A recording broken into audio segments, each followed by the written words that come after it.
At the time, I was pretty new to streaming, and I still am. So, a lot of these early episodes will have some hiccups. For one, I used the wrong mic, and for another, the stream cut out twice. I tried to fix it in Premiere, but there's only so much I could polish. Live, so All that's right. cool. And now I just have to get all my notes set up, and we will be good to go, finally. Let's see. So now let me just close out of all the unnecessary little channels I've got open. I'm back. You are back. Good to see you. All right. And I'm happy to inform you that we are in fact live now. All right. Fantastic. Okay, so let me see. Okay, that's where we were, yes. Okay, so you were on a boat, a rickety old cargo ship with just a little bit of people transport making its way to the southern port city of Hardby.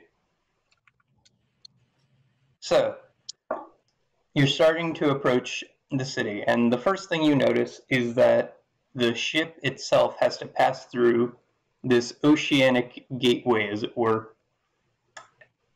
The entrance to the port, or like the little safe water area, is ringed with these two gigantic statues of storm giants that seem to be carved from some sort of volcanic rock. And as you pass through them, you notice one of the bell towers off in the distance rings as you begin to approach the city. Marco doesn't seem to make any note of it, though, as you head towards the dock at the same speed you were moving before. The docks stand far below the city, and Hardby itself is perched on sea cliffs overlooking the approach that you're making. So as the boat pulls in and it lowers its anchor and sort of ties itself to the moors, you can see that there are armed soldiers wearing Greyhawk garb. They look a little more rugged and a little bit more hardened than the troops you see in the city, but they're standing there, a spear out on two of them, ready to greet you as you begin to disembark. All right. So, are we getting off the boat? I do think it would be prudent to blow this popsicle stand. Yeah, just in case there's any more spiders. Mm-hmm. or any more family members. Yeah. Indeed. And Vinny remarks to that, like, hey, at least I'm helping you getting your stuff. Oh, yeah. At least. Of course, Vinny. It was the least you could do. What with us making sure that that spider didn't ruin any of the rest of your cargo or terrorize any of your more paying passengers. hey, man, that's more Marco's gig than mine. It's not really my job to get involved in all that hookah-gig. Well, that's okay. It's as long Marco did not have to hear about it, so everything is just fine. Mm-hmm. So the armed men seem to be tapping their feet impatiently, almost as though they're waiting for you. All right, let's get off the boat. Joining the armed men, and just starting to approach the dock as you do, is a older fellow in knightly garb, sort of leading the bunch. And he stands ready in sort of a plumed helm at his side as he greets you. And he says, "Ah, hello there, welcome to Hardby. So, first things first, before you get at all any comfortable in the city, let's see what weapons you have on you." Okay. Rayrel shows her bow and quiver and her 2 short swords. Hmm.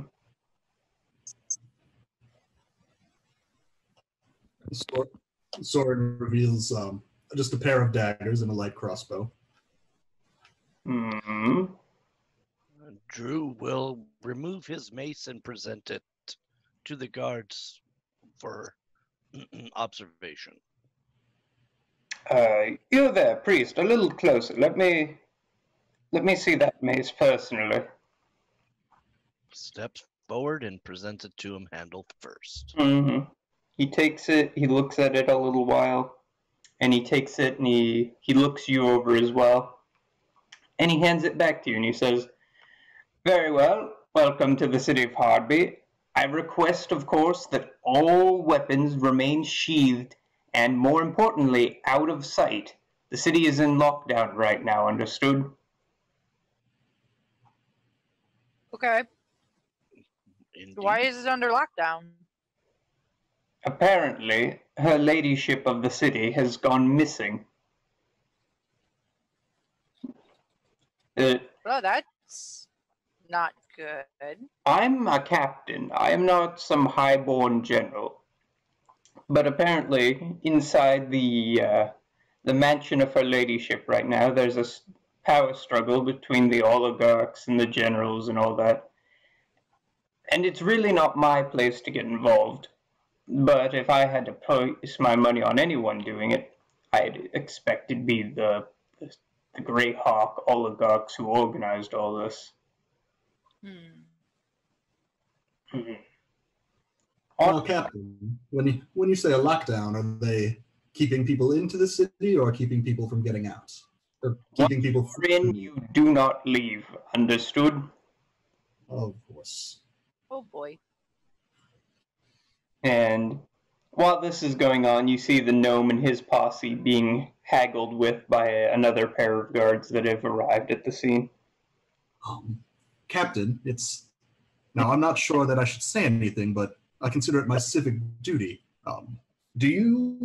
Is there some kind of regulations about bringing dangerous animals and goods into the city? Do you have a dangerous animal aboard your ship? Not the ship, sir, but it's that gnome fellow over there. He was carrying around, he was trying to transport a giant spider which attacked several people on the boat. Oh dear. And what is the fate of this creature now? The creature, I believe, is in the river now, but who knows what else he could have on him. I would be concerned with the city on lockdown, sir. Understood. Well, after I am done with you, I will discuss it with him myself then. Okay. Wait a minute.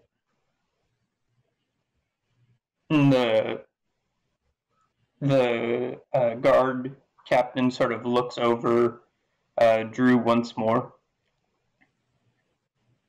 and he narrows his eyes a little bit, and he says, "I recognize that symbol."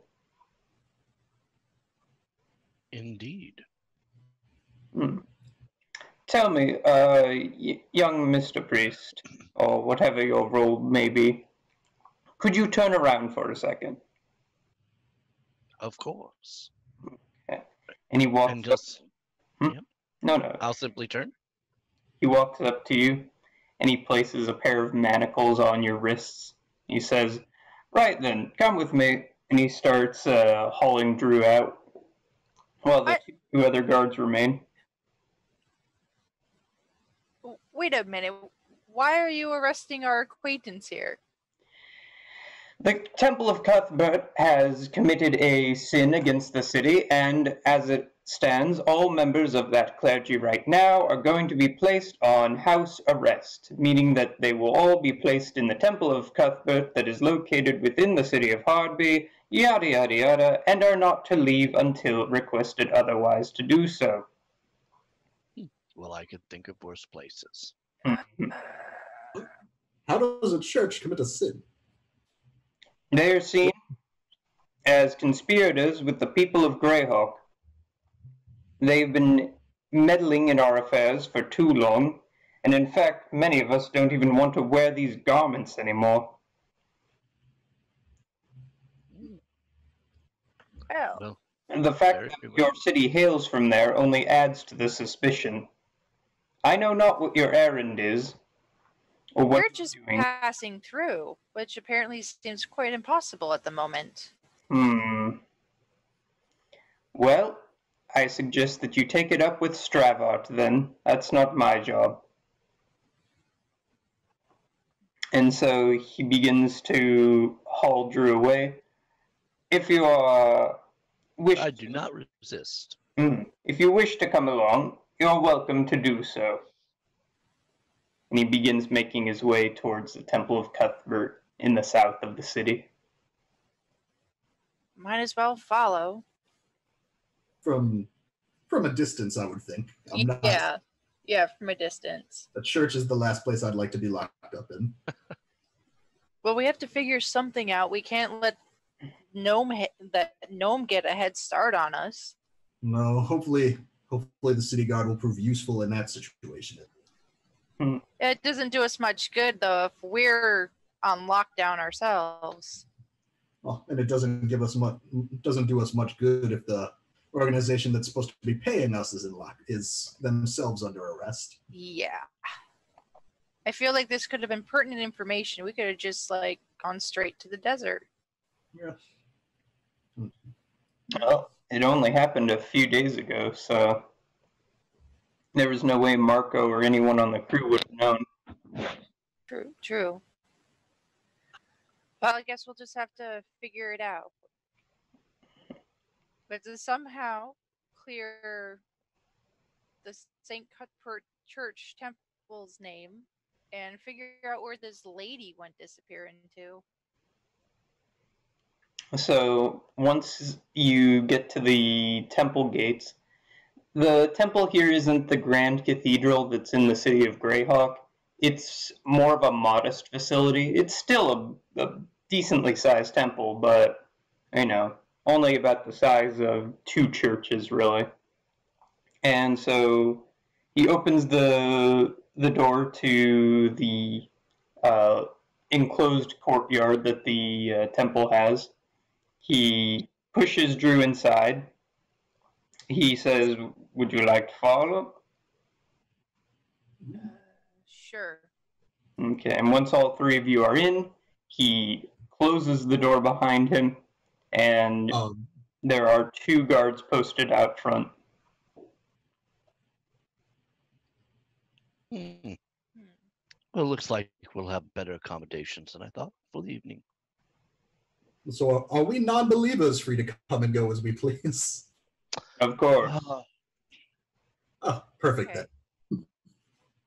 So it's just Drew who is on house arrest, so we can move about. I mean, Drew doesn't have to be under house arrest. He could sneak out. Well, I was going to assume that, with knowledge of every temple, there are certainly ways of which to escape and not be seen in the night as I, carouse about. Mm-hmm. Usually, each temple has their secrets, so to speak. I would just have to implore upon the right person to show us said secrets. Mm-hmm. And so I will seek the head priest or whoever is admonishing or administering to people, as it were, right now, if there's anybody available. Okay.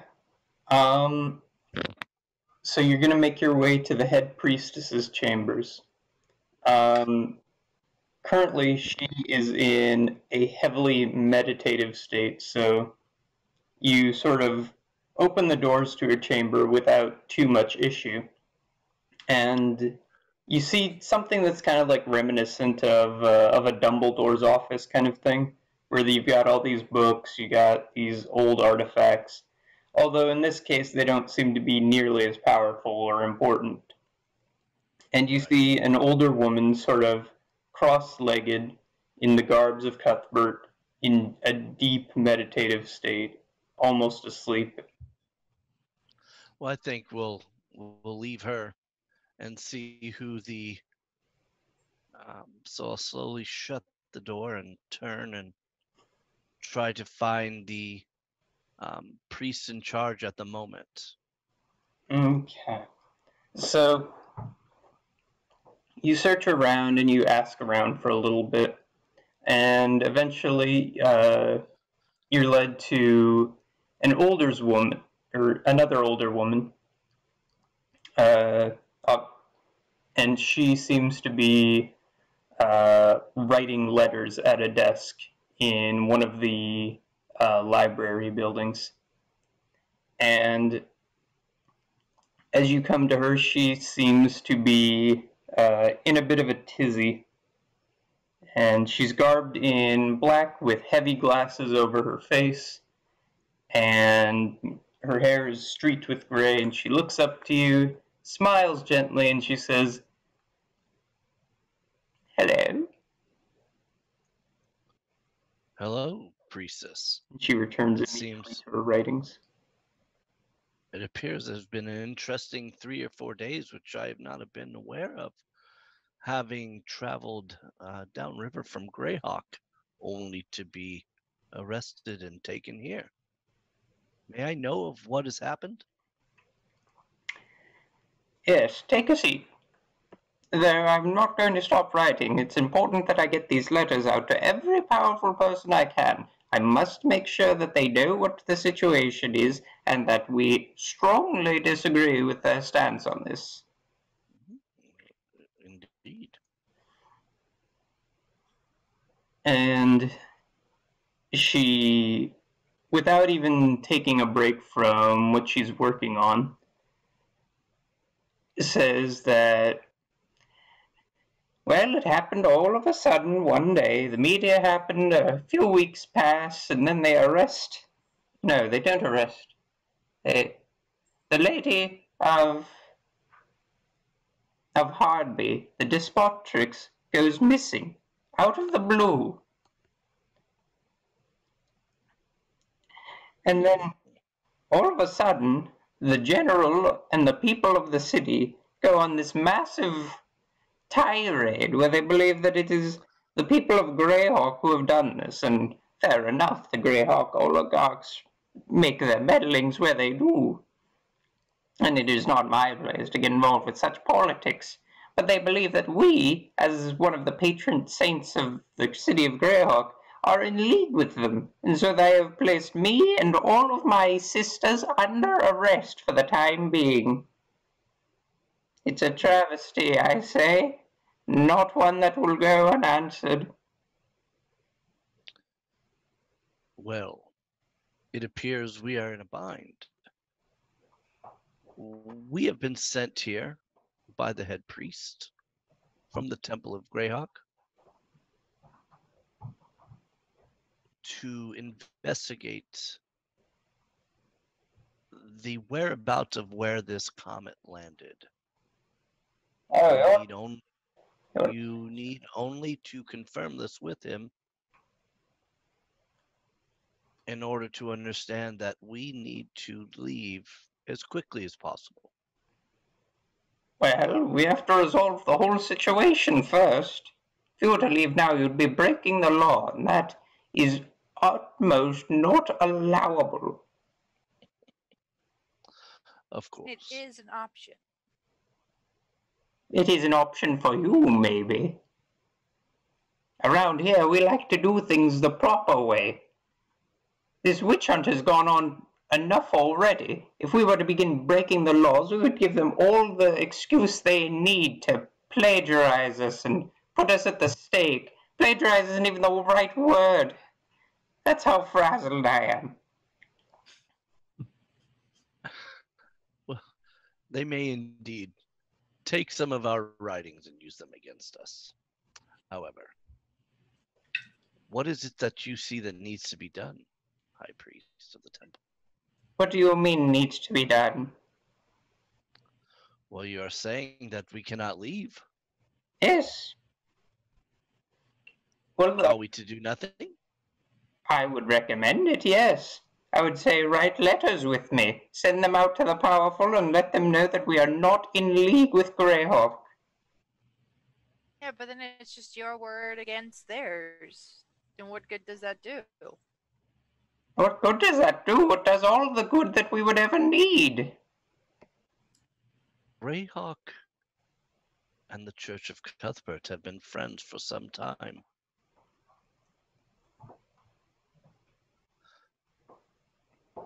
Yes, we're considered one of the patrons of the city. Well,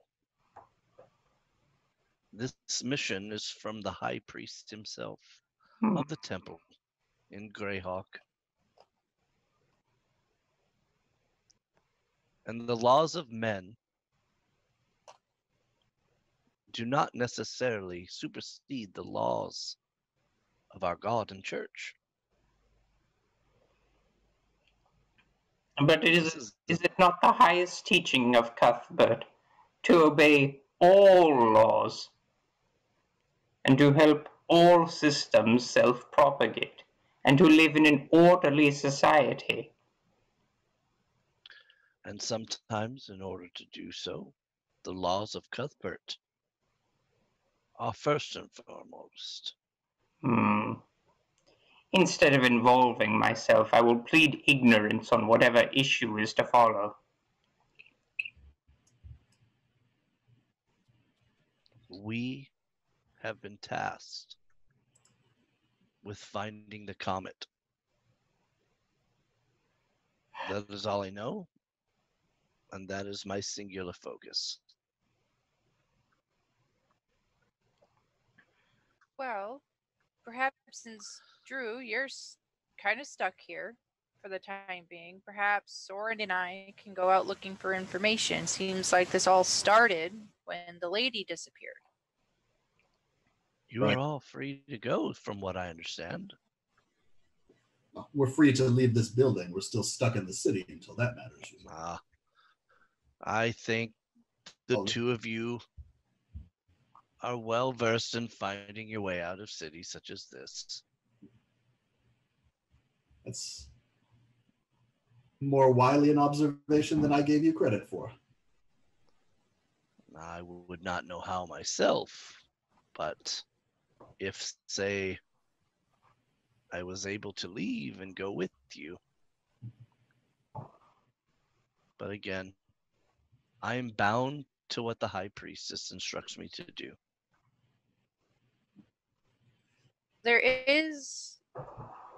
I have an idea. Perhaps if you didn't look like you belonged to the Church of Cuthbert for just enough to get us out of town. Just change your garments, maybe a wig.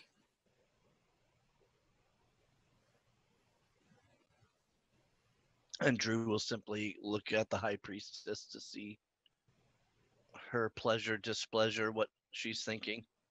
She is fully committed to her letter writing and is paying no heed to you. And she has said that she's not getting involved with anything that you do, but that you are free to do as you please. So I'll simply stand up and Drew will say, I thank you for your time, High Priestess. I do hope those letters do you some good, but I must be going. And good luck to you, whatever you're doing. And so I'll kind of turn and walk out and just kind of lead my two compatriots to the foyer, so to speak, and try to talk where there are no ears. Okay. So you find a nice column, in one of the corners of the foyer to do your business in. Ray-Rail, I think you are correct. I think we need to leave immediately. As nightfall comes, I think it would behoove us for me to change my appearance and go and continue on our mission. there has as much.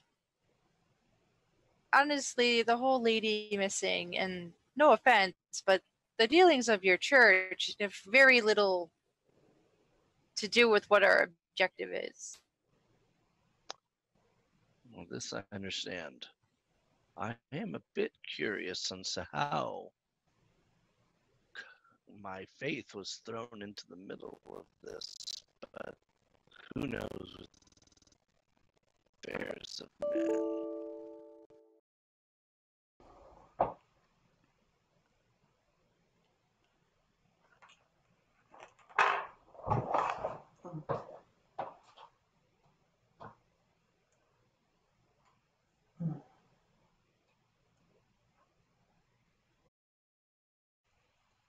Okay.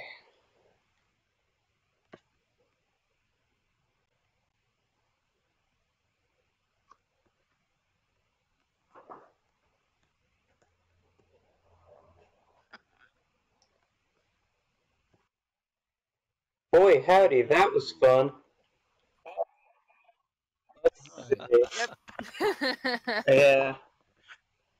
So essentially, what happened is my charger broke, but it didn't tell me it broke.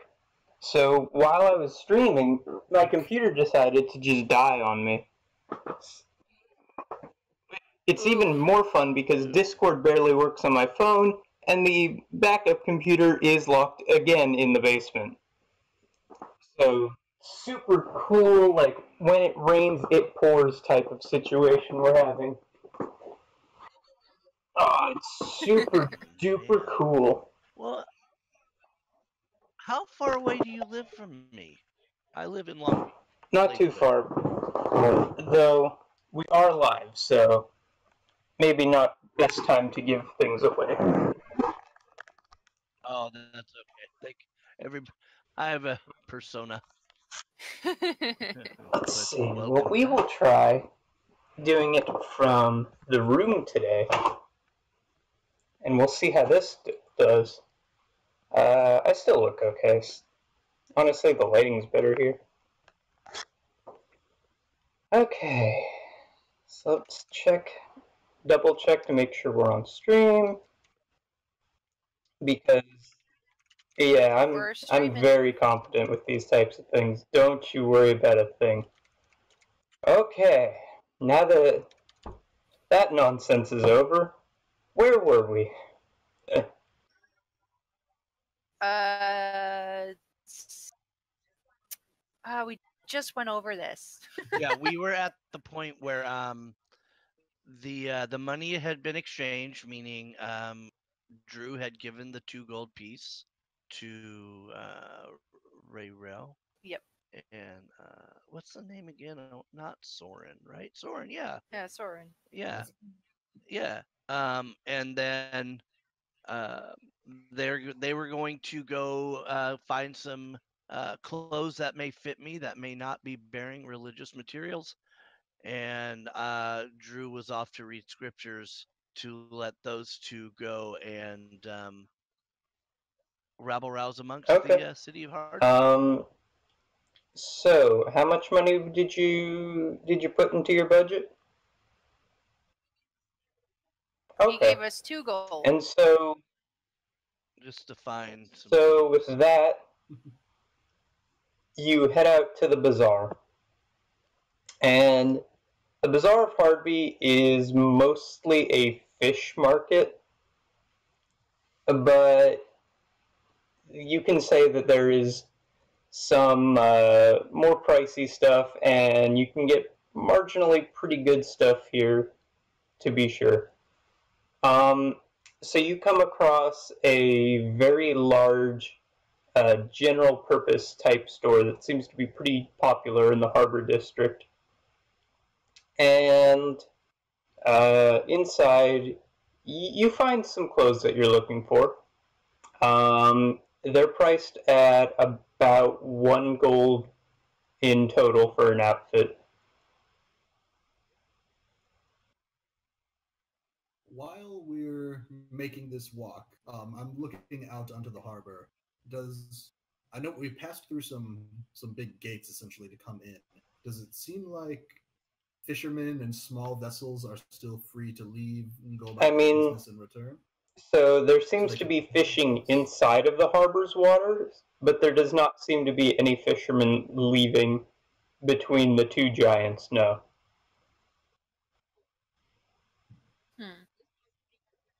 This mustn't be good for their export trade.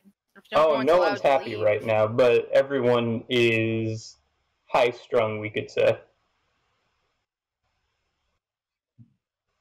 We could try, after we've purchased some outfits, we could try chatting up some of the local fishermen, see if anybody has found a secret exit out to ply their trade. Also, high enough bribe, maybe they can just take us to where we need to go along the coast of the desert. If we find an exit, it's capable. I am able to pilot such small crafts myself as well. I mean, I will say this, is that you two do both know, or your characters would both know, that along the, south edge of the coastline, that there are not any real places you can dock a ship. So any ship that you have to take would pretty much be marooned once you get it there. We'd have to find a lonely rowboat that no one would be looking for. I mean, a rowboat is manageable, especially if you want to be discreet. Well, let's get Drew his disguise first, and then we'll figure it out from there. Absolutely. Okay, so what does the outfit you got for Drew look like? I think Soren should pick it out. I think it'd be funny. I feel like we just start looking with the most ostentatious fancy hats we can find. Maybe tone it down. We don't want to attract too much attention. Oh, right. We need him to blend in a bit.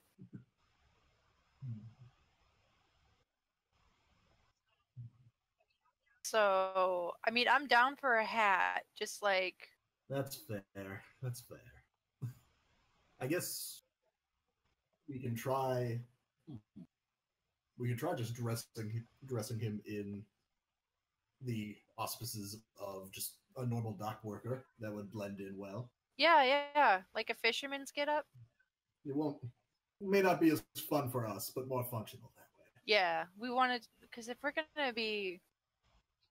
like getting him out of the temple, he needs to blend in with the rest of the town. That's fair. Disappointingly. I mean, we can maybe get him like a fancy scarf. Oh no, I'm sure this will not be the only time that we have to find a new outfit for it. Very true. We'll have more opportunities. That's true. Okay, so we'll get Drew the fisherman, like a fisherman-esque, like a commoner's outfit. Because I'm pretty sure we can at least, like, smuggle out his armor and stuff in a pack. Because it seems they're only looking for weapons. So as long as we can hide the weapons. Okay. So you're going to dress him sort of like a longshoreman, dock worker type. Yeah. We got him a little, like, fisherman's hat, too. That's cute. And maybe... Yeah. On stream, I have a little map of Hardby if you need any info on it. Yep. Okay, so You're definitely around Fishtown. Fishtown? Okay. That's where... So I put the temple of Cuthbert to be on the north end, and then you see the walls that ring the city. So that area is basically where they've cut off from. So you can see the more hustle and bustle part of the town, which is by the dock, is completely cut off from the rest of the city right now, and only the guardsmen are directing traffic between the two areas.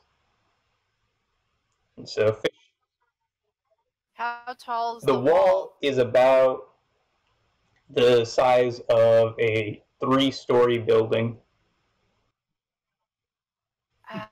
Okay. That makes sense. Because this area used to get besieged quite often, so the wall was built like quite defensible and quite heavy. Yeah. Well, since we got Drew his change of clothes, maybe we can just start like talking to people, seeing if there's like a way to get out of town. In that regard, I think if we crawl around the docks a bit, I would look for whoever actually seems to be doing the most business, who seems the least perturbed, as they may have found a solution. I mean, the place that you were buying the clothes is definitely the most hustle and bustle, like, building in this part of town, at least. And it seems well stocked. Don't seem to be any shortages at the moment. Well, that's just incoming. Like they're taking in shipments, just no one's allowed to leave. Right. Which is going to become an issue soon because their docks are going to get full.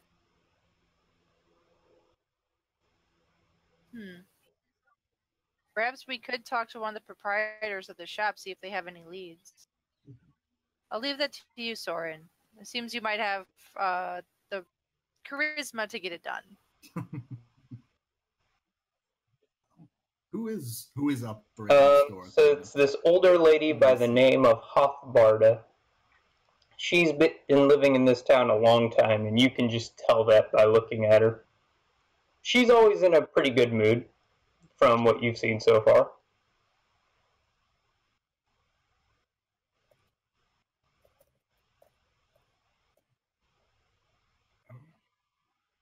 My dear, we're new to your town, and you look seasoned in the ways of business here. You seem to be doing quite well. Oh, aren't you, Charmer? Well, don't tell anyone. It's not usually. It's you just bring this out. Yeah. So you're just trying to get a quick deal on me. I see what you want. What's caught your eye? What's bringing your attention here? Is it? And she holds up a string of pretty fake-looking pearls. Is it this, dear? Are you looking for this for a sweetheart?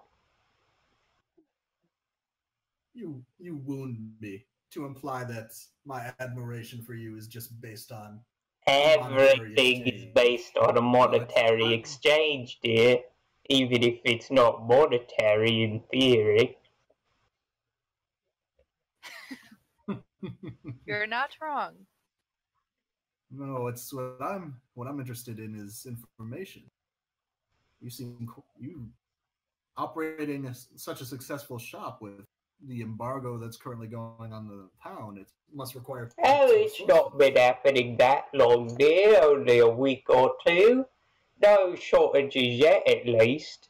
I expect no shortages until maybe a week or two from now. Maybe then things will get a little bit silly, but for the time being, things are looking up, I'd say. In times past, where there's been any kind of shortages or difficulties with supplies, is there a particular shipsman that you go to? Someone who seems more resourceful? No, I don't have a set deliverer. I make them all fight amongst themselves for Hofbarda.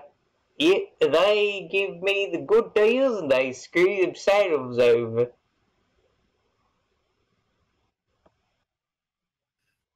The more you speak, the more impressed I am. Perhaps you may know them. It's if aspiring entrepreneur was looking for, perhaps not to, I wouldn't say violate this blockade, but perhaps circumvent it. Would you have any useful information? You're trying to sneak out of the city, that's what you're saying. Oh, well, not if anyone besides you asks.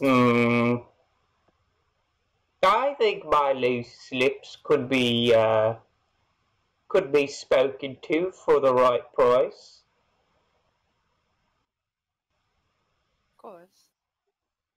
And is this a monetary? No, of course, nothing less.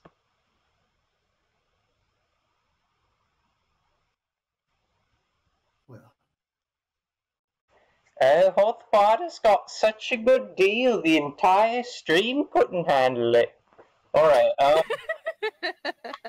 so what were we up to when it crashed? We were saying, You were about to discuss price for information. right, we were in the a price for information, that's what you want. Alright, I'll say, let's do it 10 gold, right? That's some good information price to you.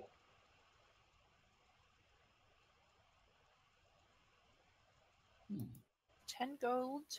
Have I left you awestruck, young man? Well, I'm not well, yes, but additionally, I'm trying to figure out if there's something more valuable than gold we can provide. Essentially, imagine this information you're giving us as a hypothesis you'd like us to test. If you do not see us get caught by the guards, you know that you've secured a viable transportation option in the future that you can rely on. I've got all the transportation all day, don't you worry.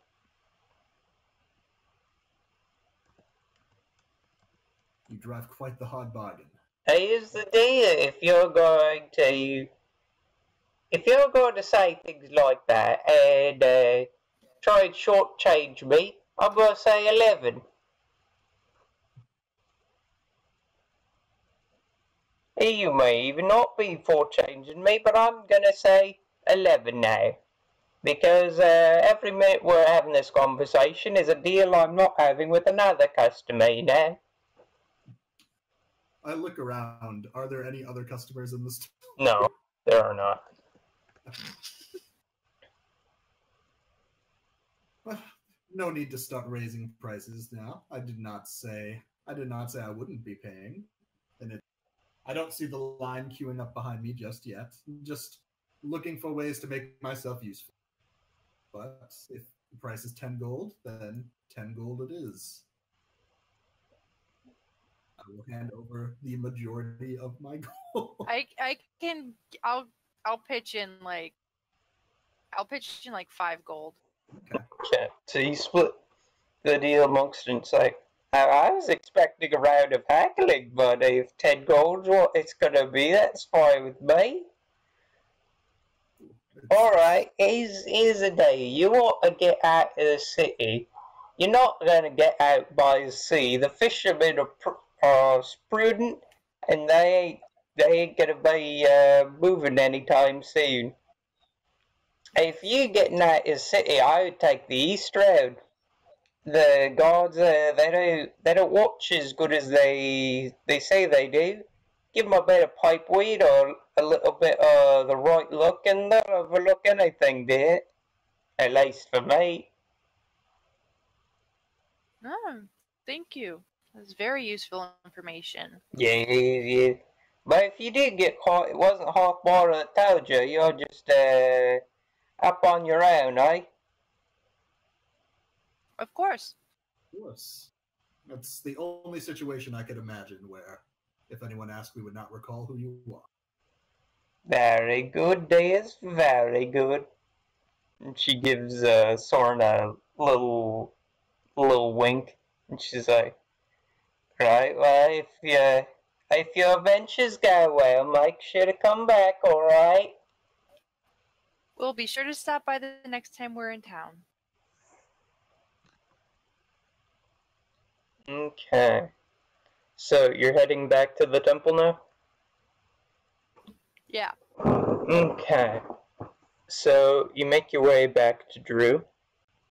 And what has he been doing in the meantime? So Drew has been dutifully reading his scriptures and resting um, while searching for a couple of rooms that we can all crash in just for a little while until we decide to leave. Okay. Drew, what do you think of your new garments? You like the longshoreman look? If it's what gets us out of the city, Drew is all about it. He's stays on task. Mm-hmm. And good on him, too. So, the night comes, and from what I understand, that's when you're going to be making your move? Yeah. Okay. So, with that information, how do you go about it? Well, I think it's fair to note that we want to get out between the hours probably of like 2 and 4 when most people are asleep. Mm-hmm. And we would have found, as each temple has made, there are multiple escape routes in these temples in case they are waylaid, and we are looking for one of them in this early morning hour. Okay.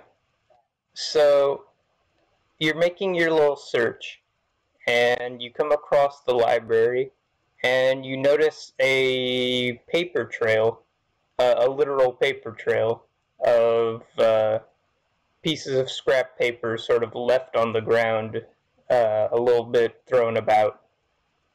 But they form a coherent path, and it leads to one of the bookcases.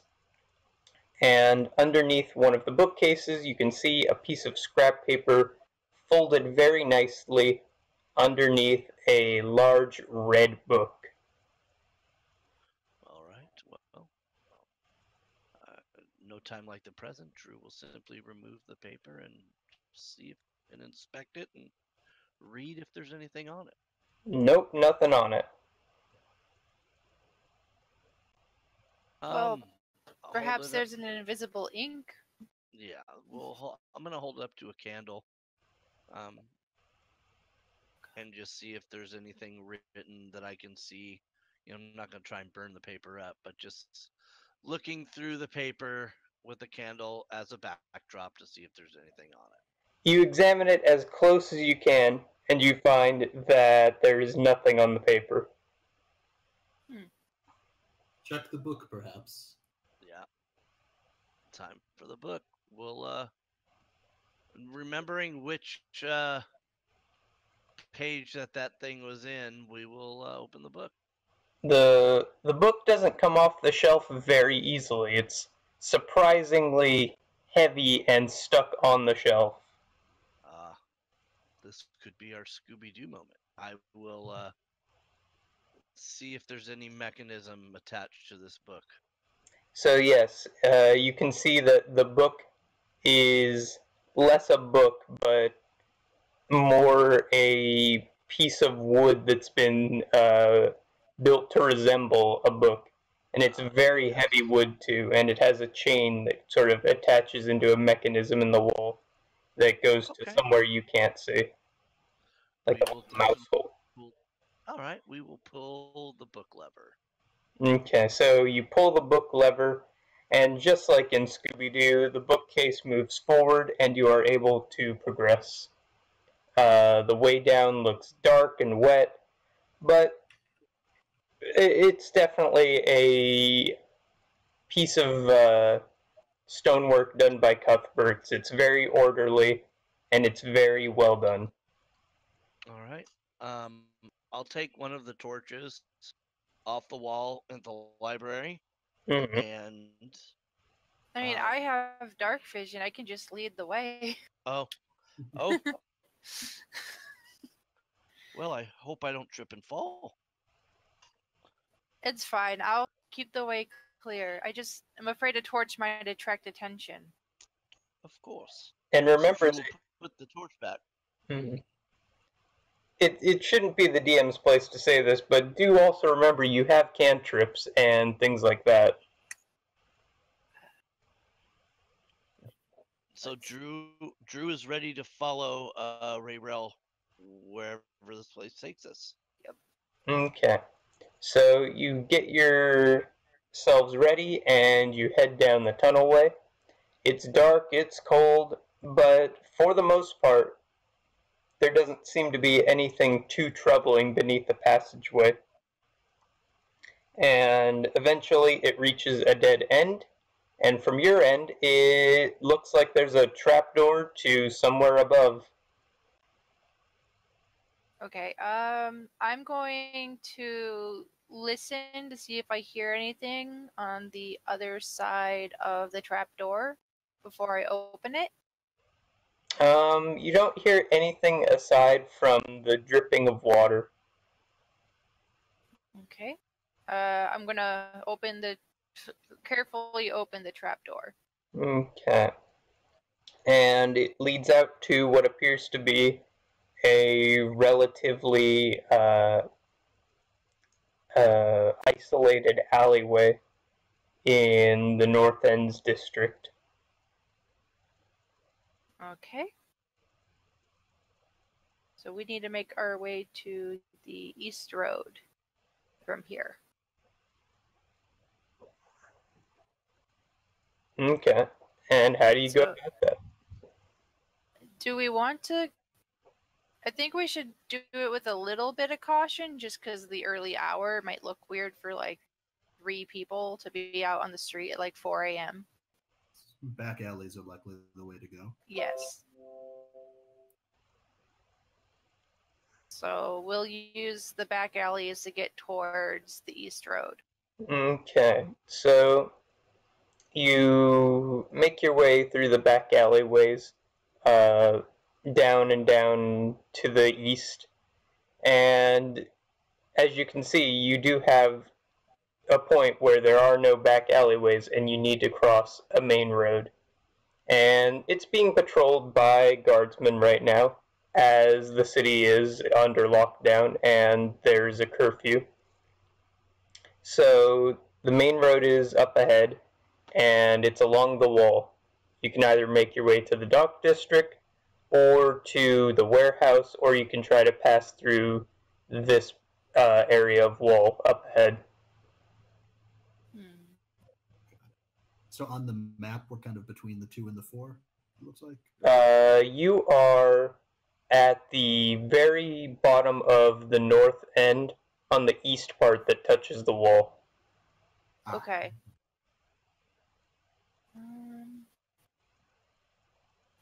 I think just weaving through the warehouse district might be the best bet, rather than going to the dock. Yes, the docks seem a bit out of the way. Yeah. Okay. So how do you go about it? We'll just wait for a break in patrols and just make our way across the main road carefully. Okay. The main road is a little muddy and filled with potholes and such. So I'm going to ask each of you to give me a stealth check for me. Okay. Where are you? There you are. I have a 13. Okay. 10. Wait, I messed up, apparently.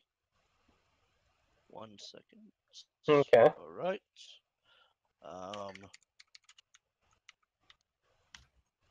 17.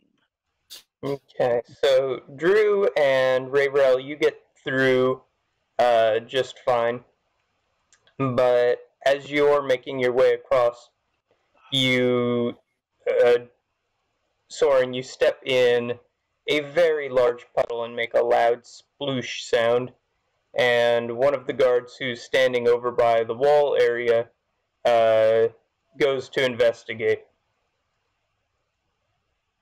So he hasn't seen me yet. He has not seen you yet. He's just coming. It's dark enough that for any human, it's hard to see right now. In that case, I will, in the direction he's coming from, I'm going to cast a minor illusion. Okay. And I'd like to make a sound and essentially just have two voices screaming at each other like in a fight from a bit behind him. The range is 30 feet. So kind of in the opposite direction of me. Okay, so there's no check for that or anything yet? It's if a creature uses its action to examine the sound or image, they can make a successful intelligence check, and then they know it's an illusion. Okay, so the noise startles the guard, and he makes his way in the other direction, away from you, and you have time to scamper on through before you're noticed. So, you've made your way from the north end to the warehouses? Yes. Okay. So what's your plan in the warehouses then? To weave through to just continue our way to the east road. Okay. Let me look at that map really quick. That's one of the handouts that's in the chat, so let me take a little peek at that. Where is it? There it is. Okay, so yes, so you make your way into the warehouses. So as you make your way through the warehouses, it's not as populated or well guarded as the north end because of its centrality to the city. It's kind of assumed that it would be the last place that any person trying to escape Hardby would go. So there's not too much resistance in this area. So All right. the thing is obviously at any break in the wall there are at least 2 guards posted, sometimes more. Mm-hmm. So Okay. what is your plan from here then? Think we might have to charm our way through or bribe. How much gold do we have? Drew looks down at his pouch and takes out 2 electrum pieces. Let's see. I have 6 gold and 5 silver. DM, do you remember how much gold my sleazy cousin took off of me last week for our passage? I think that was 2. 2 gold? Oh, okay. Now, do keep in mind that your money is from the city of Greyhawk, and it will betray where you are from, and it will not be quite as valuable here.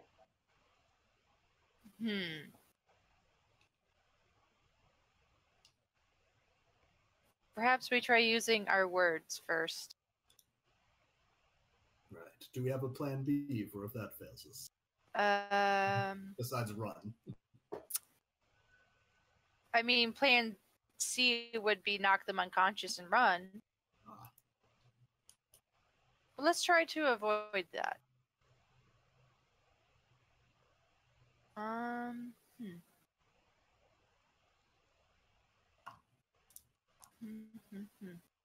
think we should just try chatting first. Let's do it. Yep. Sure. So we should figure out like what's our story first. Early to rise, early to bed. Looks like we're going to work right now, doesn't it?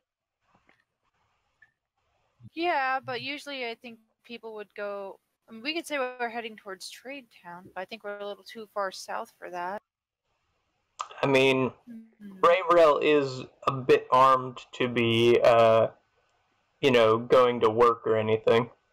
True. We're a bit of a motley sort. I don't know what job we would all share. What if we're trying to deliver some letters outside of town? Just freelance couriers trying to make a buck.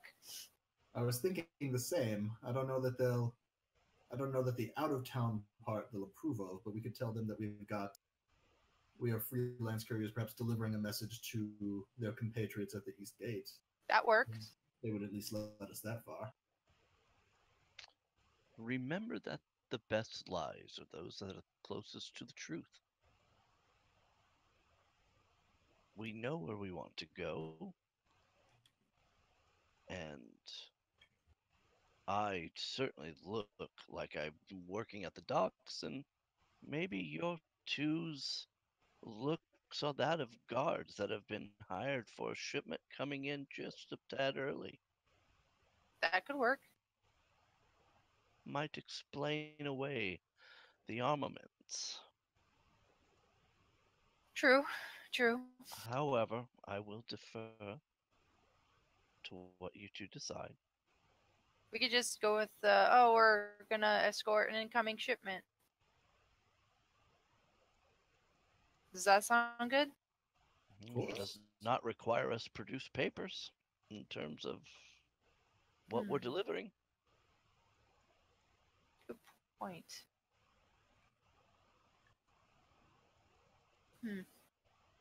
Drew is wise, but not smart. Yeah. He knows how to do things, he just doesn't know why they'll work. All right. Let's have a go at it. Yeah, let's just give it a shot. You want to take the lead on this, Soren? I'll certainly try. All right. Friends! Try and just wave them down rather than trying to subtly walk up to them. Mm-hmm. And this is at the warehouse gate. Yes. So the guards here aren't, at arms as the other ones. And this one's even smoking a bit of a long pipe as you approach him. Friends? Where you come from?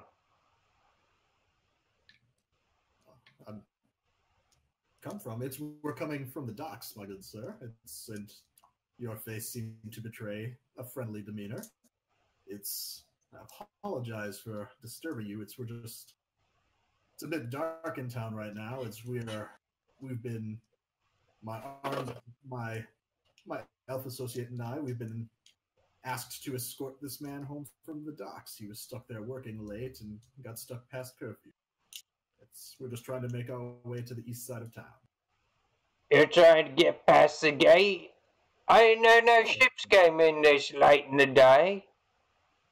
Oh, not ships. He's been stuck loading and unloading. To be quite honest, it seems to me like they're kind of putting a lot of people just through busy work at the docks to hide the fact that there's not a whole lot coming in with the blockade. Yeah, all the dock workers are under curfew as well. Why are he up so late, eh? That's a point of contention with his supervisor, I'm afraid. I don't know what exactly this man here has done to upset him, but the supervisor was not, quote, happy with his performance throughout the day and insisted that he repeat everything no matter how long it takes. Our supervisor's gonna end himself up in the brig, that's for sure. Yeah, what can you say? Bosses. Mm-hmm.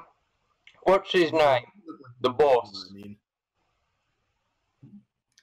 Oh, What was your boss's name again, friend? The captain of the boat we came in on. What was his name again? Marco? Marco. I try not to pay too much attention because I'm trying to make a living, and all they want to do is continue to work me into the ground. If you're from the dock, then which guild are you with? Because you gotta be with one of the guilds down there. Well, there's lots of guilds down there, but I guess the whatchamacallit, the artisans. I'm one of the few that they do trust to bring in their goods I'm from not the ships. asking what they are, I'm asking what's the name of the guild. Nobody tells me nothing. It's the Artisans Guild. That's what I know. They have guilds for dock workers too, you know. It's Yeah, ones they pay nicely. Yes, I lean in. I'm not sure he's ever heard of a guild or a union. I think they're quite taking advantage of it now. What? Alright. That's a little suspicious. I If you think ain't so. part one of the guilds, then how are you working down at the docks? And his hand is now no longer resting on his pipe, but is now resting on the hilt of his sword. That's easy. There's no need to get No, hostile. I I'm just won't. trying to take this man home. As One I of mentioned, my cousins gave me a job under the table. If you want the truth of the matter. Well, I'll spare you a few coppers, but I'm not supposed to let anyone through this gate until sunrise.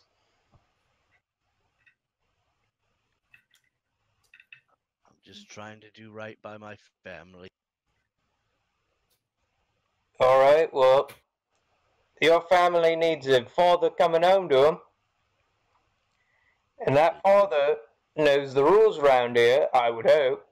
And so why don't you go back to an inn somewhere? Wait till morning and you'll cross right through.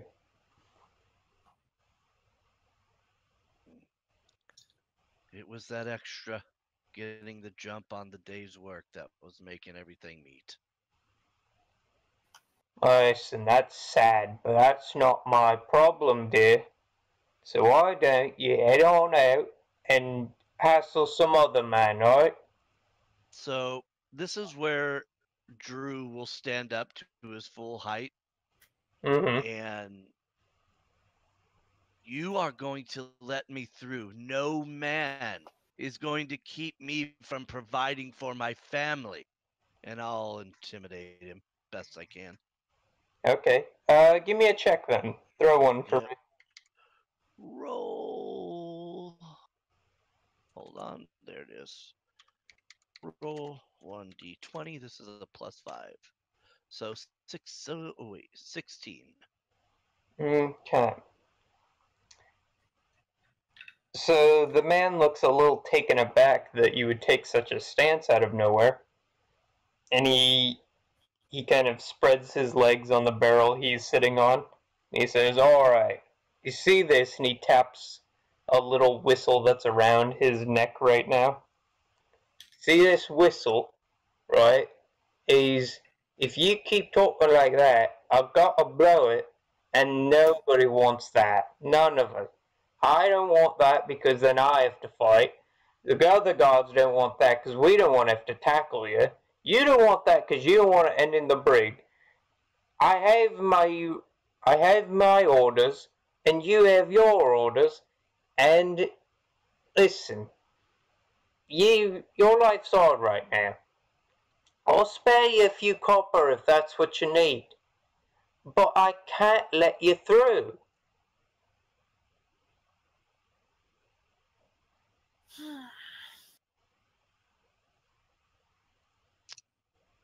Well, I guess the only thing to do here is I'm just going to try to. I mean, You know what? I'm gonna let somebody else make the first move if there's a move to be made, since I'm not the fastest. Soren will try and kind of interject himself so that it's just him speaking with the guard, like almost at a whisper. Mm-hmm. Look, friend, I apologize for this man's aggression, but you must understand it's not a matter of money that he stays on, that he needs to get through this side of the wall. He doesn't live in the best neighborhood. There have been some local ruffians that have threatened his home, his family, where they live. There's nobody currently protecting that location, and that's why he feels the need to get back. If we don't get through, he's going to either stand here all night and continue to be a thorn in your side, or I don't even know what he might do. But I promise you that my associate and I will take him right to his house, and he will bother me. All right. Here's what I'll do for you. Is if you absolutely need to, I'll go get another guard, and he'll escort you to your house. All right. But that's putting my neck out on the line. You see the problem here? I do. Trust me, I understand. I don't want to be out here this late. This poor man, he's getting stuck at work, abused by his employer, and his family's in danger. I felt obliged to help. Alright, I'll stick a neck out for you this once, right? But don't cause no trouble. Don't do anything stupid. And please, don't cause a ruckus. I'm begging you here. He takes a long drag of his pipe before standing up. Alright then, let's go. What you got? Up and at 'em, let's go. Alright. He pulls the lever on the gate and opens it just enough for you to slip under. And he says, "Now don't let me catch you around here again, alright?" Absolutely not. Absolutely. And Drew will just look at him and whisper, "Thank you." Okay. No, he nods his head once before going back to smoking on his pipe weed. This time shaking his head slowly. Okay, so you're in the eastern half of the city now. What's the plan from here? Well, he said he was gonna get another guard to escort us, right? Mm-hmm. So essentially what you notice he does is he puts a pumpkin on the barrel he was sitting on, and he takes a piece of rope and he ties a little dagger to the pumpkin, and then he walks up to you and he's like, "Alright, I'll be your guide, let's go." Okay. So Don't maybe. got someone else covering the shift. So is he in front of us or behind us? He's behind you. Okay.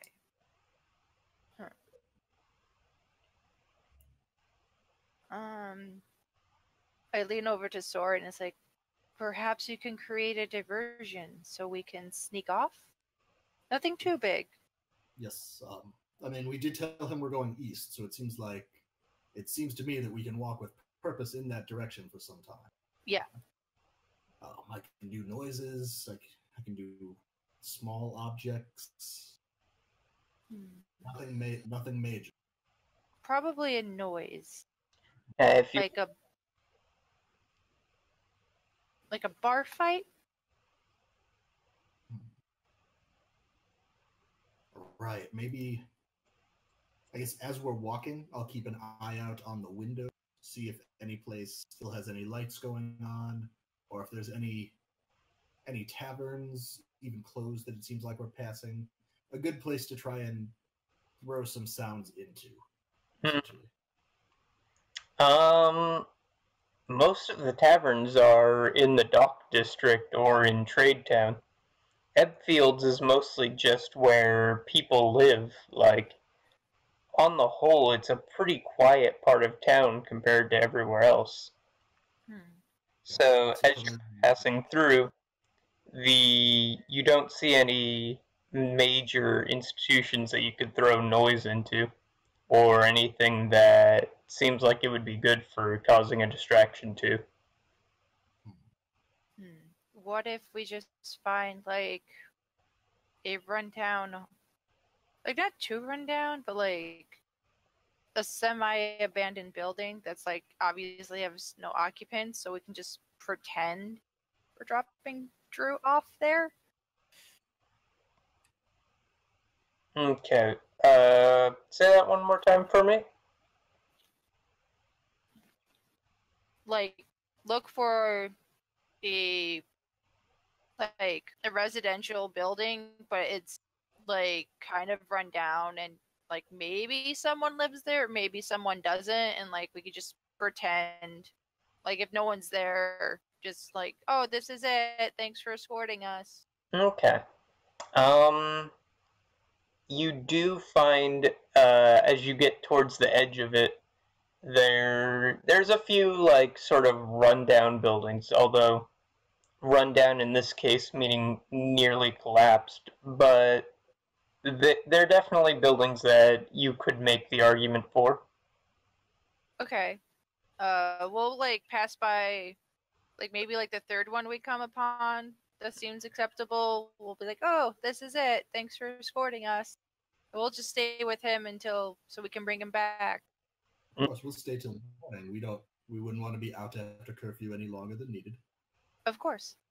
The guard raises a eyebrow to this, but he takes another drag of his pipe and he's like, alright, I don't believe this is where you live, but it's late, and so you know what, sure.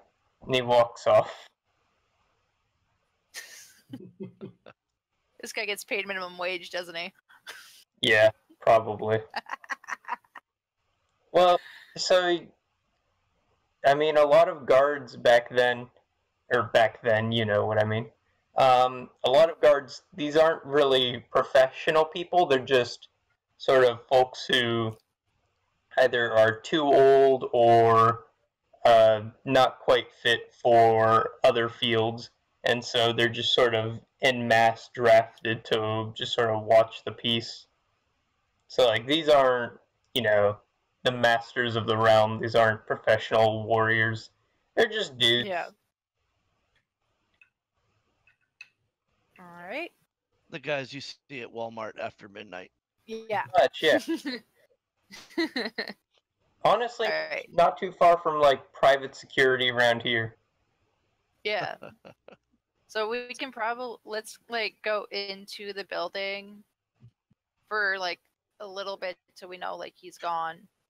Mm. And then we could try to like make the rest of the way. Mandy said he didn't even care.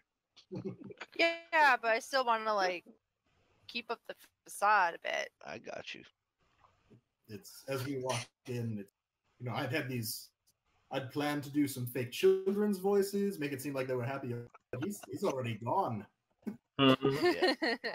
Very little convincing. Let's see. Well, how long do you stay in the building? Maybe like Shoot. 15 minutes. Okay. Like long enough for him to like be far enough away to where he can't see us. Mm-hmm. And you go indoors? Yeah. Okay. Yeah, 15 minutes pass, and, you know, that's about the time it takes to walk back to the warehouse district, and a little bit beyond that. And so you get, 15 minutes passing, and you notice some torch lights coming towards Ebfields. Huh. And in that time, the torchlights get a little bit closer, and you notice that is the city guard, and that there's not one of them, there's 40 or 50 of them. Oh, I think we need to like find a back way out of here and run. are they? Which direction are they coming from? They seem to be coming from the same direction you came in, yes. Oh, he ratted us out. They're walking right up to the front door. Wow, they mob up This pretty deep. building? That was fast. Mm-hmm.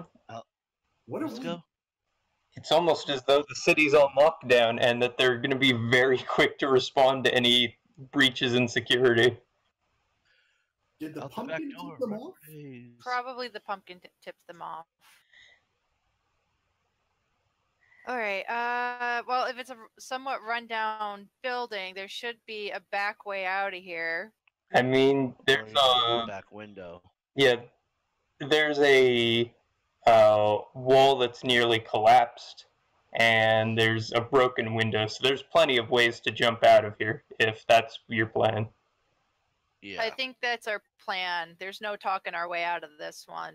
Is this Uh, a single-story building? Multiple stories? It's a 2-story building that was once kind of nice, but it's pretty empty now. I don't know if perhaps we go up, try and make it across to a different building and go down there. We can certainly try. I have no qualms against that. Whatever it is, make your division quickly. All right, I think we go up and we try to like make our way across these buildings and then find our way down elsewhere. Mm-hmm. So you're gonna make a leap across the roofs, Spider-Man sort of ordeal. Yeah, Okay. keeping in theme with last episode, we're gonna go with some Spider-Man shenanigans. Trying to stay on the non-vision side of the roof. Mm-hmm. So if you guys are going from roof to roof, I would like an acrobatics check for me Okay. because Yes. there's slanted surfaces and it's a pretty steep situation that you're trying to do. Right in my wheelhouse of -1. Oh damn! These dice are not on my side. I rolled an 8. You said acrobatics? And yourself, Soren? 17. Okay. Oh boy. So Soren, do you remember the scene of Lord of the Rings where the bridge is falling at Khazad-dûm and Legolas like jumps across easily, and then Rayrel makes what appears to be a very graceful leap, but there's a wet spot on the roof, and you lose your footing at the last second, Oh damn! and you're sort of hanging over the roof's edge. And then, Drew, if you've seen America's Funniest Home Videos, you do the kind of thing where you run, you take a leap at the roof, fall short, and hit your gut against the side of the roof. And, Oh, Oof. you have to say gut right now too. Ooh. and you are very quickly getting close to falling. So I just drop. Then I'll try to just drop down and land on my feet and then run. I ain't about to jump no more houses. I mean, it's a 2-story drop. I'm on the top of the 2nd-story roof. Yeah. Yeah, you made it. Yeah. What? Is there anything down by my feet? Cobblestone. That Huh. down at the bottom is cobblestone. 1d6, There's right? a window. There's a window to a house you don't know what's inside. Next door. Well, I could very well die right here. I mean, I don't know any other way. Unless I can try to pull myself back up. You can make an attempt. Soren is available to try and pull you back up. But I mean, you're a pretty big dude, and Soren's not the strongest. He is not. I have a strength of 14. So I will. You want me to give you a strength check to see what's up? Athletics, I think, would work, yeah. Well, I'll take that. I'll run over and try and provide what little help I can. Okay. So that's an 8. Okay, so no, you are not able to pull yourself back up, and Soren, even with his best efforts, isn't able to. Your hands are slippery from the wetness that's on the roof, and you fall let's see, how tall is a second-story building roof? What is that? It all depends. 20 feet? I was running on the low side. Mm-hmm. Okay, so and I'm 6'4". I should probably. Oh man, God bless. So we'll say you fall 20 feet. Give me 2d6 of damage. All right, and let's see. Oh God. Yeah. Oh God. Roll. Oh, wait, how do I? Yeah, here we go. Roll 2d6. Mm-hmm. That'll send me to unconsciousville. Oh shit. So, Soren, you try to hold on, and like his nails are digging into you, and you desperately want to keep him up on this, but it's just too much. The dude weighs too much. He's carrying his armor with him, so this is easily 200 pounds you're trying to heft, and you just can't do it. And he falls, and you hear a crunch as he hits the ground, and the man is completely unconscious. He just immediately fell unconscious with pain. Oh shit. Down. Can Rayrail willingly drop down? Yeah. And try to pick him up? Mm-hmm. I would say that because you're making a conscious attempt to fall, Uh-huh. and you're a ranger with good enough balance, we can say I will give you only 1 damage for the fall. It hurts your ankles, but it's a pretty manageable fall for someone like you. Okay. So you're down with Drew. I'm gonna pick him up, like at least try to get him onto my shoulders. Okay. You can do that, but you're slowed for it. Yeah. I want to find somewhere to hide in the alley. Mm-hmm. Maybe just throw my cloak over us and just stay still and just look like a just bunch of garbage or something. Oh, for Drew, that wouldn't be too hard. Ha ha! I'm sorry, that was me. Sorry. So give me some stealth then. Okay. Oh god. Natural 20. So it'll be a 26. Okay. So, goodness. So you go to make your play at hiding. You look around quickly, and you see sort of a big sort of pile of wood and lumber and assorted pieces of scrap that have been left about. And you throw yourselves down there, and it comes to you at the last second, the brilliant idea to use Drew's chainmail to sort of place it over and make the chainmail look like it's part of the scrap heap. And so you have a little wooden fort that you've basically got yourself in, like a little kid's fort.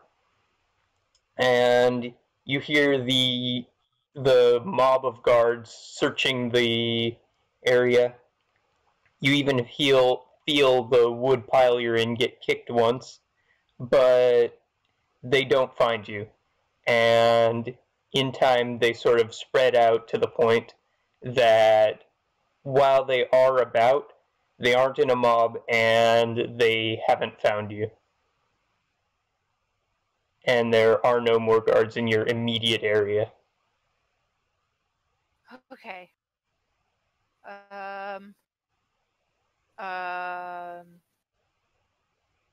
trying to think. I don't have a medicine kit. I have no way to bring Drew back to consciousness. Well, you can At the stabilize moment. him. Like, that's something anyone can do. Okay, I want to, like, stabilize him. So in this little wooden fort that you and Drew find yourselves in, you set his leg, and you get cool water on his head, and he comes to. And Drew, you are back at 1 HP. And yeah, I think Drew has a broken leg right now. Oof. Well, it certainly appears I'm going to have to heal myself. And will do so using, I believe I have Cure Light Wounds, if I'm not mistaken. Where are you, Mr. Anthony? Here are my spells. I've got Cure Wounds. It's 1d8 plus 3. Okay, that's pretty good. Yeah, and I think I will absolutely, I'll do that. Make sure I get the, see if I can't get the full effect here. All right, where are we at? All right. Roll 1d8. 2. So that's going to be a 5 total, except there's something about, let's see.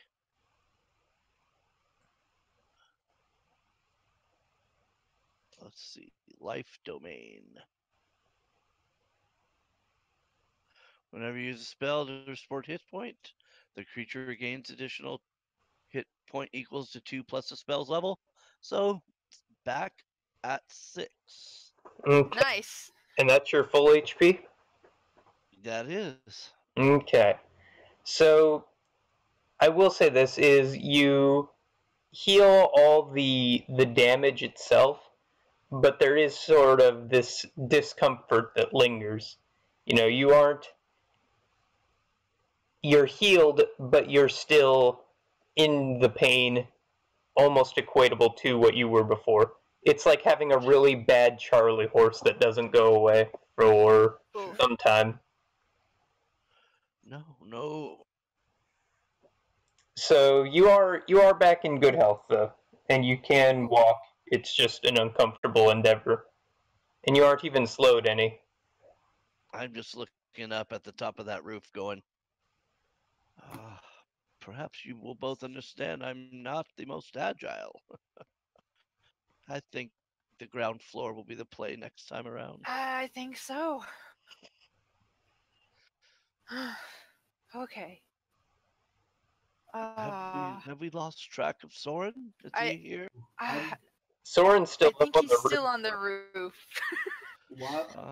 While this has been going on, I've been trying to kind of survey the landscape, see, one, if I've got any kind of path on the roofs, on the roofs so that I come back down, but then also trying to just keep an eye on the movement of the guards. I'd like to see if any kind of path forward presents itself as an opening.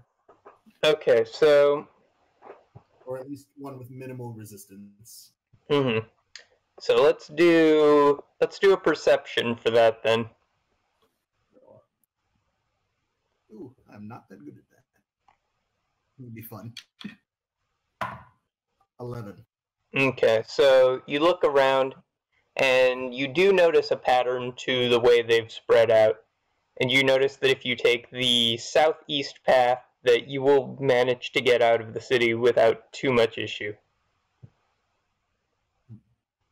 there is still the issue, of course, of you getting down. Is there any kind of roof access to this home? Fire escape. I do not suggest you get down the way that I did, Soren.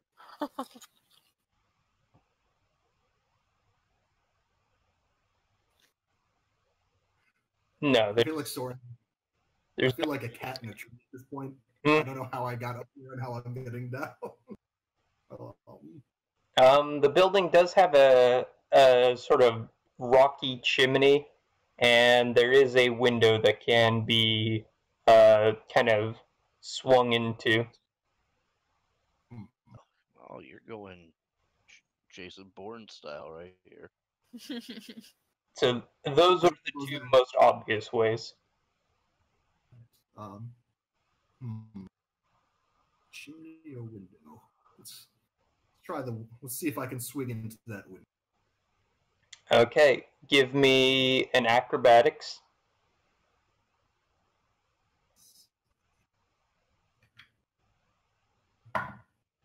17 again. Okay. And then give me an unarmed attack to see if you actually break the window or if you just splat against it.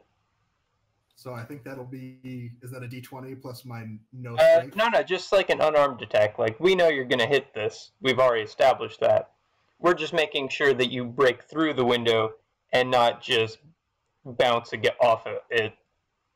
Oh. Well, according to D&D Beyond, it says the damage from my unarmed strikes is 1. So, okay, so the window strikes back. You manage to break through it, but it's glass. You cut yourself on the way through. And we'll say that you take, looking at it, you take 2 for that. So it's not a dangerous cut. It's just not good. You break into the house and you notice there is a dwarf sleeping and that you have broken into his bedroom. Does the dwarf remain sleeping? He is still asleep, yes. Dwarves are heavy sleepers by nature. I brush myself off and just saunter confidently out of the room. Okay, no stealth check? I'm supposed to be here. Actually, yeah, give me a stealth check at disadvantage then if it's a confident saunter. What is my stealth? Okay. At disadvantage. At disadvantage, that's still a 10. Okay, so you don't wake the guy, and you manage to get down to the ground floor and out into the alleyway where your companions are, relatively unharmed and without too much noise. So, Everyone's away. Ready to go. Let's get moving before they come back. Yes, southeast looked from that advantageous perch. Southeast looked like the clearest route out. All right. and there's no major like walls or anything stopping you. So you make your way southeast, and you notice just one lone guardsman smoking a pipe standing at the edge of town. And beyond that is the farmlands and freedom to move about. Is the gate open or closed? There's no gate. There's no gate. He's No. just sitting there. Beyond here, there's no wall between the town and the rest of the world. So, like, once you've made it past this bit of houses, you're gone. You're out of town. Do we just want to rush it? Rush this fellow, you mean? Or Just rush just past him? run past him. Just like book it. Is Because I feel like whatever we try to do is gonna get the guard's attention somehow. Are you up for a sprint, Drew? Oh boy. When it rains, it pours. Of course, of course. Shall we? Yeah. Okay. So you're just gonna bolt it? Yeah, we're gonna bolt. Okay. So you run at full speed, whizzing past the guard, and like as you shove past him, like you knock the pipe out of his hands, and he's like, "Oi, oi, I saw you! I see what you did!" And he's waving his spear all angrily, and he blows a whistle like. And a few other guards like make it over there in time to see you guys running off, and the last guard is running after you at full speed, but he's not in the battle-ready shape that you folk are, and so he's huffing and is puffing, and eventually you make it past him, and he's just on his knees huffing and huffing. And yeah, so you've made it past, and you're out of town. From beyond here is dense farmlands, and then you make your way to the Aborars Hills and into the desert. I think we're just gonna keep going until we put a good distance. Yeah, until we just want to stop from gasping. Yeah. Excellent. Alright, I'm gonna take a pause real quick then, and we'll. All right.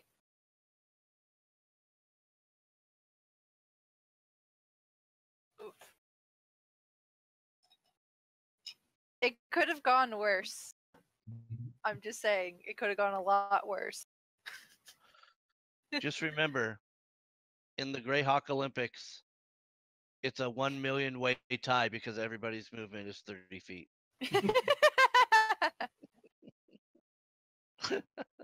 There is no winner in the Greyhawk Olympics. I'm just when it's like, oh, there's no gate to open, we can just rush past him. Like, I don't want to talk because he's probably like the guards were gonna get alerted regardless of what we did. I feel so. I'm like, let's just run. And hopefully they just got bored with it. It was like, fuck it, let them run out. Just don't let them run in. Right. So yeah, no, Drew on his gimpy ankle now. What the hell, man? God, I was looking at that going, oh, here comes his -1 dex. Here we go. I should have just bolted out the back door and said, bye, Felicia, you're on your own. There's no way. Oh, man. He must have thwacked his head pretty good on the ground. Yeah. Soren does not come up with the best ideas. He comes up with exciting ideas. Yeah. Oh, man. I'm just really glad I rolled a natural 20 on that hide. Oh, because yeah. I'm just like, what? Oh, I hope this works. Yeah, because that the would rest have of been the bad. episode's a prison episode. I'm going to grab a drink. Be right back. All right.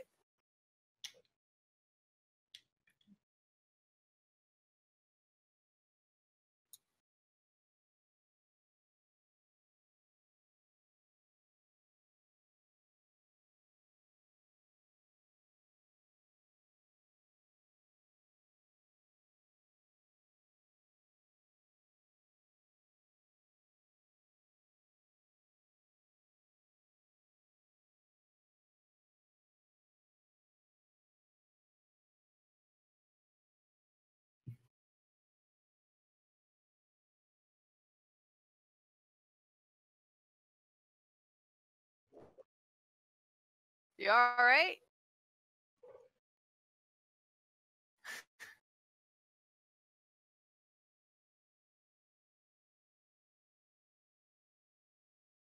Oh.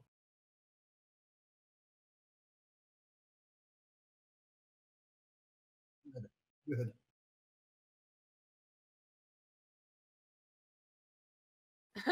Yep, all back now.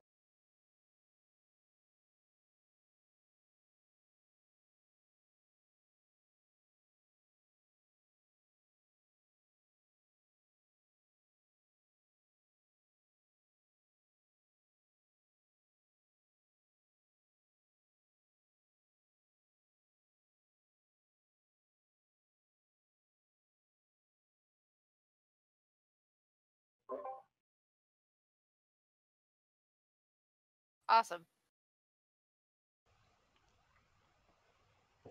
Breathing is important. Mm-hmm.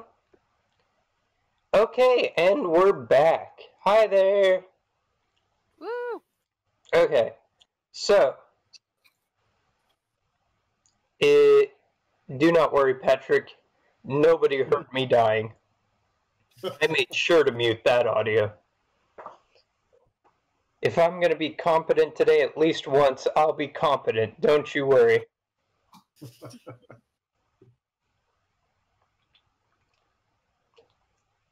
Okay. So you've made your way out of the city. Mm-hmm. And what are your rations looking like? How are you for food and water and things like that? Let's see. I have some rations, and I can probably hunt and forage along the way. Mhm. It looks like smugglers only start with a day of rations, so I probably ate that on the first boat ride. And Mhm. Well, that all depends. Did they supply the food on the boat, or No. were we on our own? I think my all skis the way on. cousin told us to. Yeah. Then I have like 3 days left. Okay. So let's mark off 2 days I lied. of food from each of you. Because for the first 2 days, you're passing through farmlands and little hamlets and nothing major for the most part.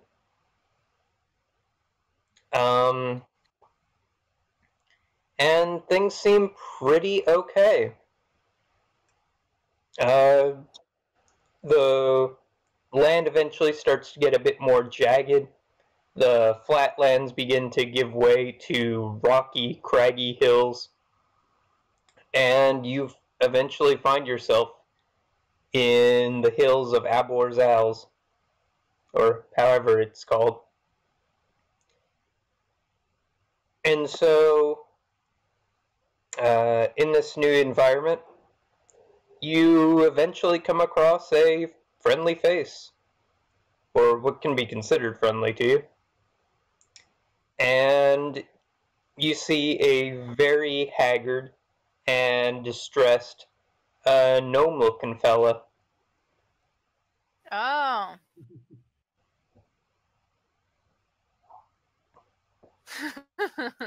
And he's just sitting on a log, also smoking pipeweed, and it's very popular around here. But he looks thoroughly upset. Friend, glad to see you made it out of town as well. How'd you get out? We ran. Yes. On our feet, like normal travelers. We just bribed the gods. It was pretty easy, honestly. But I have a bit of a problem, you see. Really? Well, okay. Listen, I know we got off on the wrong foot. Your spider tried to take my leg. Did it? That wasn't my spider, and I had nothing to do with that. It's sure, of course it Mm. was.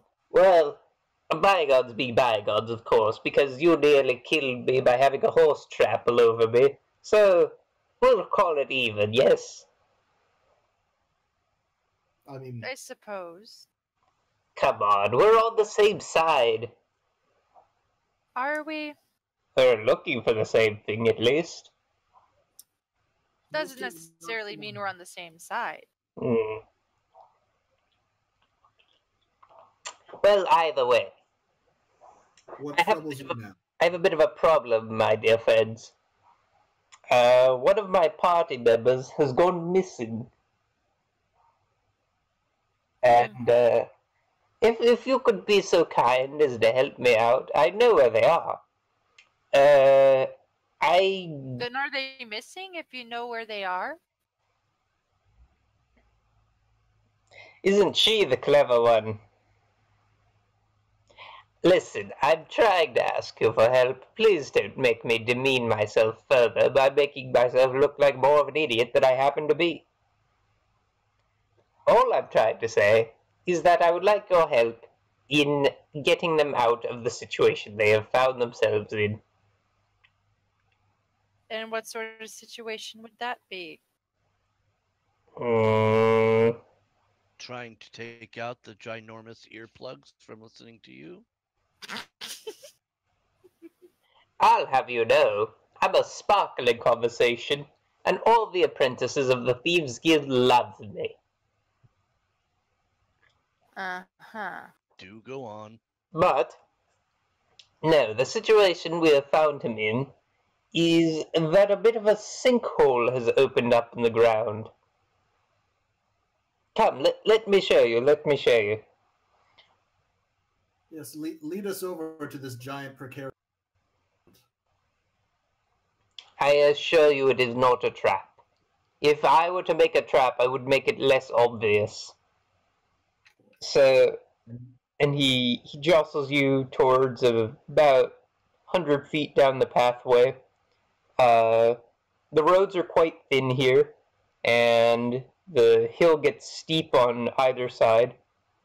But yeah, as he says, there is a sinkhole that is open.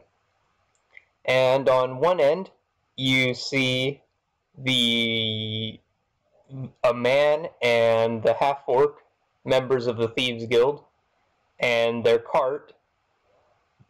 And on the other half is the gnome. And between them, a 50-foot sinkhole has opened up in the ground. Taking Like 50, is it 50 foot deep or 50 foot across? 50 foot across. It looks almost like 30 or 40 feet deep. Okay. So I have not been able to find a safe purchase and an easy way across. So until we can get through here and rescue my party members, it appears you're trapped here as well, unless you want to walk backwards for a day and then forwards for a day and generally use up 3 more days trying to get around it. 3 more days it is. Shall we? What is 3 days? Yeah. And Drew's going to turn and start walking. Where? It's a bluff, though. He's hoping that he's going to get something out of it. They had 4 members before, right? They have 4 members, yes. Half-orc, 2 see, humans, and the gnome. Do we see a human body at the bottom of this? The sinkhole eventually narrows into what appeared to be a cave system, and you don't see anything aside from the beginnings of a cave system. Lovely. So, Drew's starting to march away. What do you two do? I think I'm gonna follow Drew. Mm-hmm. And yourself? I don't trust these guys at all. And yourself, Soren? Oh, yes. Well, our condolences to your friend. Rude. Goodbye. Okay. And you leave them. And so you make your way southward instead of the eastward path they were taking. And eventually... What I would... If it's okay with you, DM, I was kind of thinking maybe we could find a spot with which to observe them for a day. Okay. What do you... Ask the party if that's okay. Yeah, what's your player's calls on that? I'm okay with that. Yes, of course. Okay. If nothing else, some entertainment. I just want to be sure they were actually stuck, or we're gonna get played. You watch them, and as it does seem to play out, they try different things, but they do seem to be mostly stuck here. I mean, this works in our favor. It certainly does. And they stuck a giant spider on us. Do we really want to help them? I mean, beyond helping them, I'm not sure that I Yeah. was. If one sinkhole, if there's so little structural engineering formed, who knows how many more? True. We help them out of this one, and then they might get stuck by another. I think we should just continue on our way. Okay. So you continue on your way and you head south.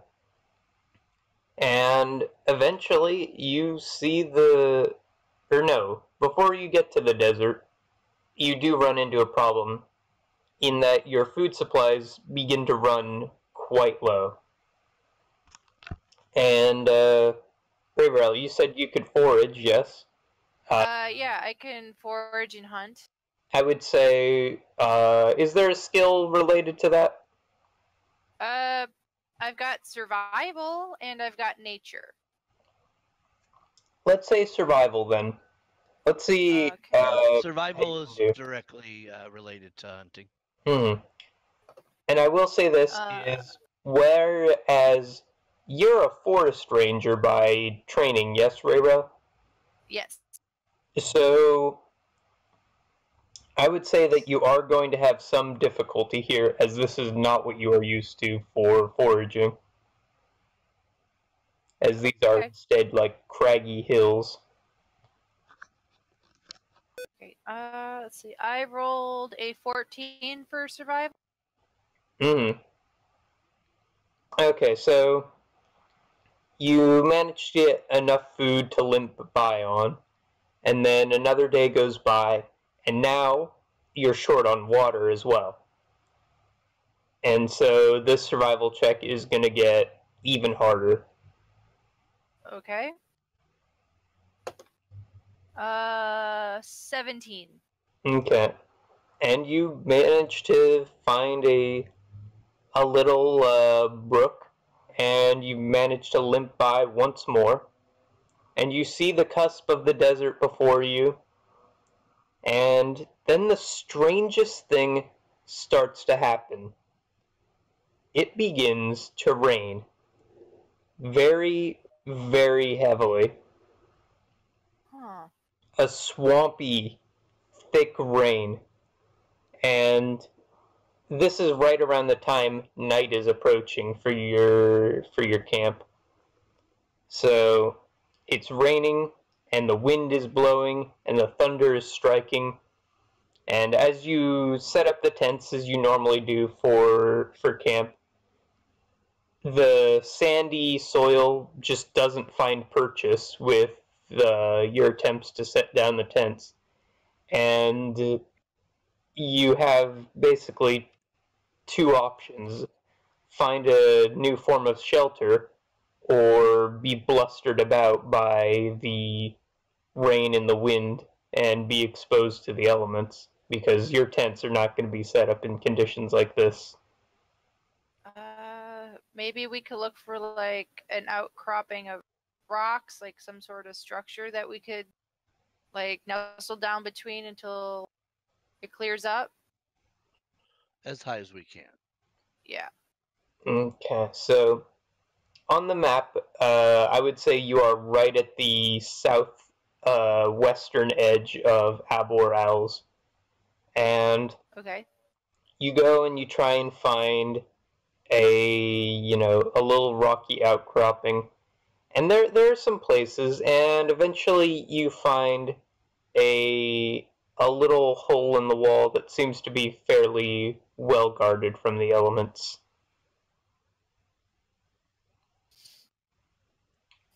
Cool. We'll just nestle in there and wait for the storm to pass.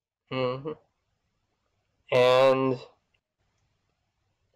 so, in the midst of the night, while all is quiet, Soren, you are awoken from your slumber. Rayrell's doing her weird meditation thing that you don't quite understand, and Drew is sleeping like a rock, like he normally does. And you see sort of something you didn't notice before on this little cave. You notice sort of a metal door at the back of it. A metal door. Mm-hmm. You're not sure. I'm walking. You're not sure if it's real or if you're just seeing things, but it is a strange sight to behold. I will go up and knock on it and see if it feels real. Mm. So, the door's architecture is weird to boot. It isn't like something you would see, a human or a dwarf make. The architecture of it is very flowing. The door doesn't have a lot of corners or areas where it's very straight-laced, and it has patterns of swirling shapes and strange eyes upon it. So, the door, as you knock on it, sort of, you can tell there's something not quite arcane, but something is up with the door. And you knock on it, and it does not seem to be locked. It seems to have rusted to the point where the door no longer can stay closed quite easily.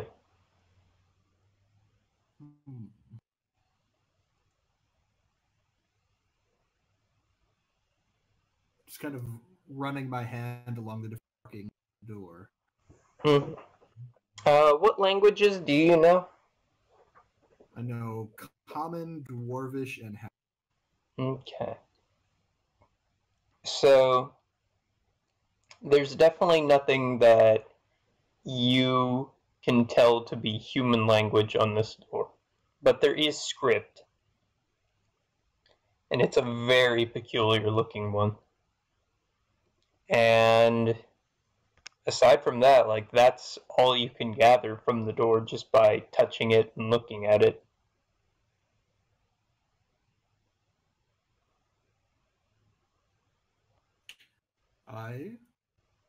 You said it's already kind of like rusting open? Yes. Because I will absolutely try to peek inside. So you peek inside, and much the way the door is metal, the hallway beyond is also made of a dense metal-like material. And the metal it feels like steel. It looks kind of like steel, but it has sort of that rainbowy or kind of flowing, oily black look to it that doesn't quite make it seem like it's steel.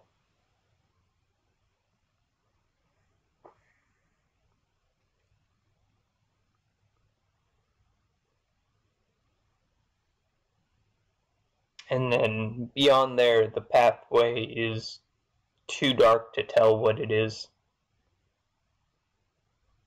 Okay. What do you do, Soren?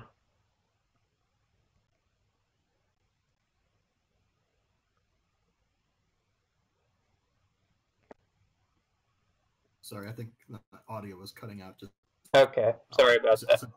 It's dark inside. The walls are shiny and kind of this weird, dark, reflective, almost rainbow sheen to it. Yes. And it's too dark to make out any objects. I'm just... Yes, it's too dark to make out anything truly noteworthy. Well, I'll try shooting just a fireball at the wall. Just a little, just at least before it hits the metal to highlight a little bit with light. Okay. So, you throw a little fireball downwards, and eventually you can tell that the hallway makes a turn, and the strange metal continues onwards, but your fireball hits the turn and splatters against the wall, sending little licks of flame outwards.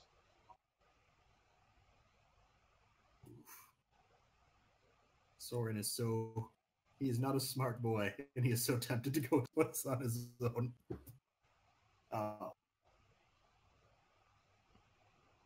Do I hear any of this? Because my passive perception's like 14. You can tell that Soren is awake, and in your trance, you know that Soren's up and moving about, but you can't tell much beyond that. Okay.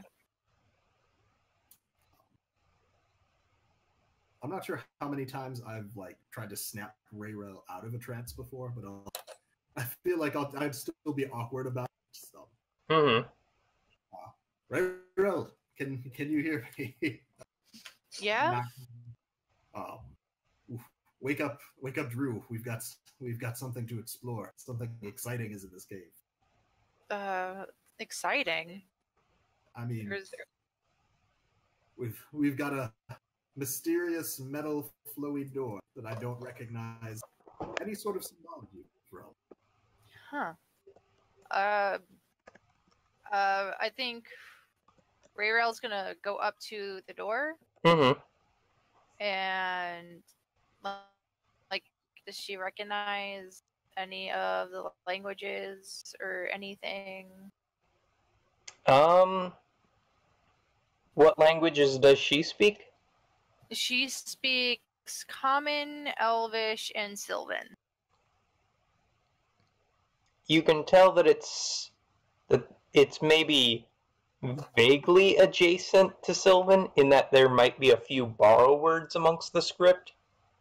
Mm-hmm. But it's far too foreign for you to tell like accurately what's being said there. Okay.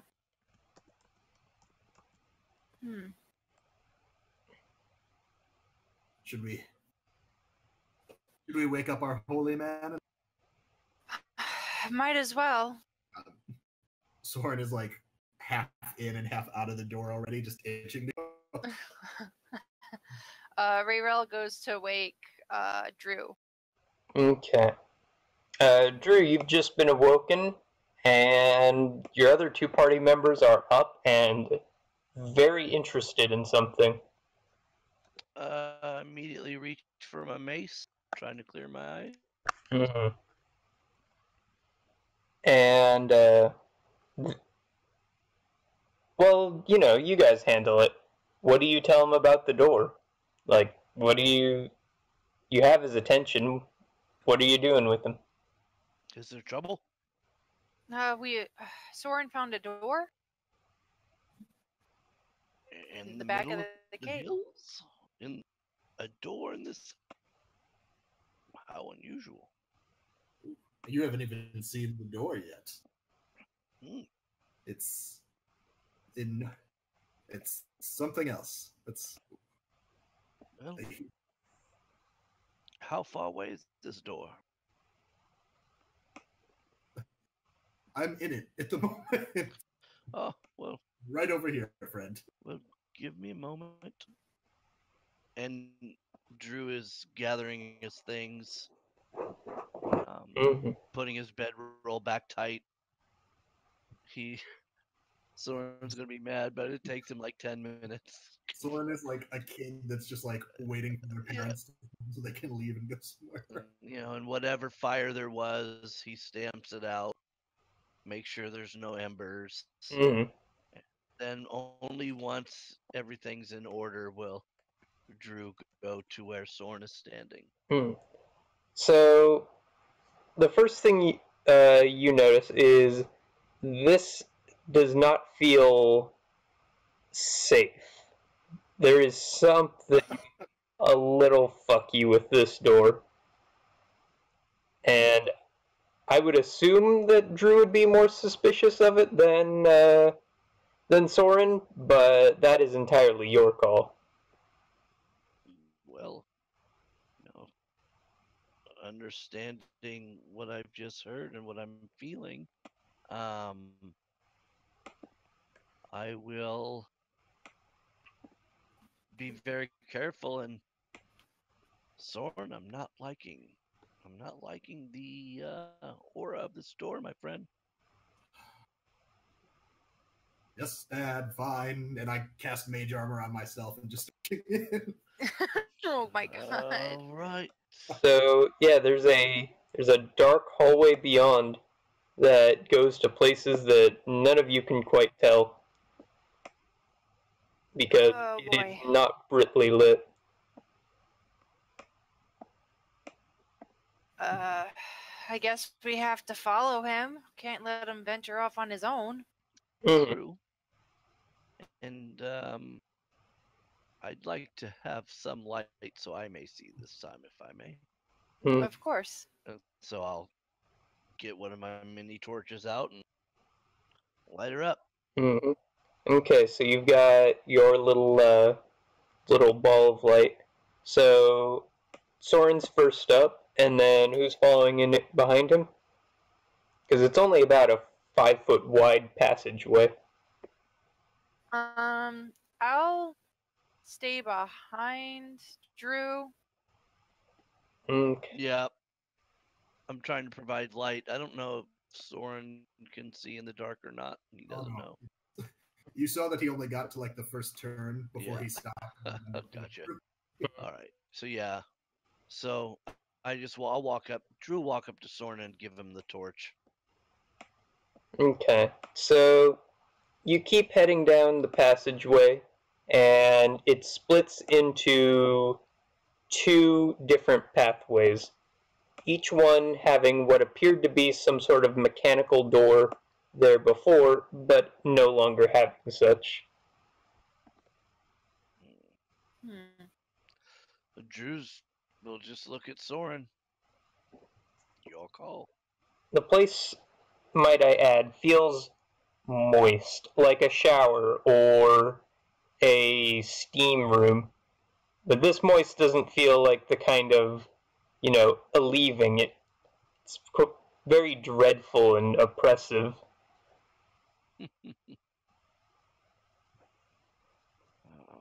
I'm gonna cast Bless Fair on enough. the party. Okay, so that's a D4, right? Yep. Added to a... Yep. That's saving throws and attack rolls, I think. Yep. That's So- it. So roll a d4 each. Well, I suppose I should roll one as well. 4? There you go. Do we roll a d4 each time, or do we just roll? No, it's just one that you get to use You get to use it. Okay, so I think it's concentration. Drew It is. basically comes up and gives each of you a little symbol of Cuthbert on each of your wrists, and it definitely feels to add a more positive feeling to the room. But it's still not a great situation you're finding yourselves in. So with the option of going. Oh wait, yeah, you guys are right. Yeah. I'm sorry, I read the spell wrong. Just whenever a target makes an attack roll or a saving throw before the spell ends, the target can roll a d4 and add the number rolled to the attack roll or saving throw. So Okay. there you go. So do what you will with it. But Mike Cuthbert himself might So, see, and his now yes. go on and smite everything in your path. So the path breaks left and forward, and you have one of these 2 options ahead. I mean, Soren's leading. I don't think I can see much past them. Mm-hmm. He will. First turn. Let's go to the left. Okay. So you turn left, and it's your characters wouldn't quite get this, but it's something like out of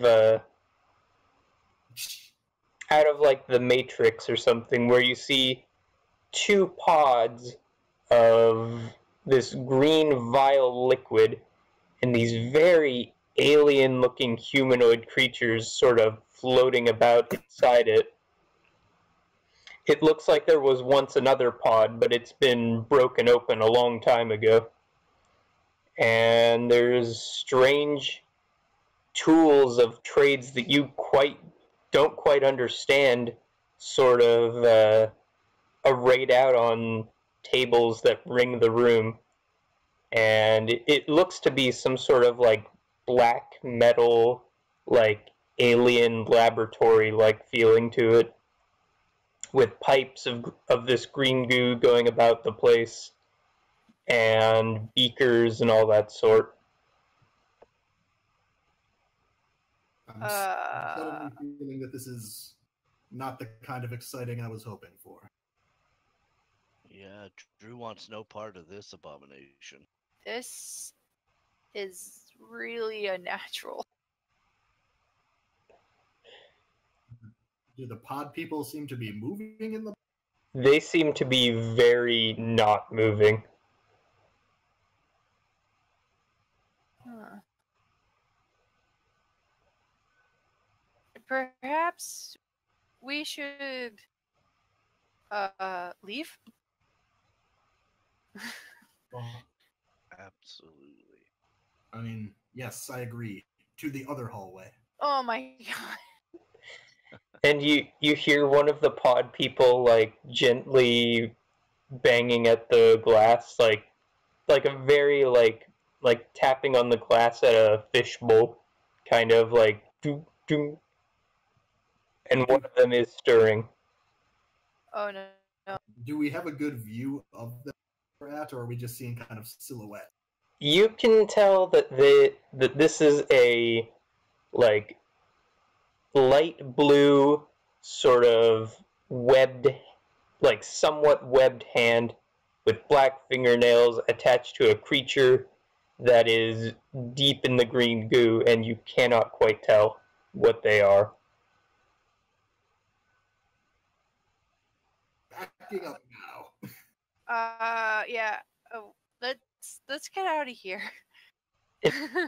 And then you see a face press against the glass, and it's got bright yellow eyes and a ray of tentacles draped down its chin and covering what would be a mouth. And it looks like it's had its head caved in at one point somewhere, and it's just looking at you, Soren. It's just looking at you. Yeah. Nope. I grab Soren and we're booking it. Yep. Get the hell out of here, man. And then We are. so We're young and dumb. We don't know what these things are. so Nope. so are you heading south now, or to leave the facility, or heading further into it with the other passageway? I want to get the fuck out of here. Whatever this shit is, I want nothing to do with it. So it's been a while since you've gone to the doorway, and when you come back to it, it's been closed, and it is locked tight. Oh my god. Oh my god. And this black steel does not seem to yield to any, like, pushes or shoves or anything you try to do to open it. Soren, what the fuck have you gotten us into? I mean, I feel like, to be fair, I didn't pick the cave. That feels a little like you're putting it on me. You opened the door. I mean, the door was already open. It was ajar. Oh my god. Oh god. Wait, is Raybell claustrophobic? No, she's just in a really weird spot. That's fair enough. She is not familiar with this at all. This weird. In her artificial- 369 years of life, she has never seen anything like this. That must be such a novel experience. And also terrifying. Yes. you hear words suddenly. You hear facility reopened.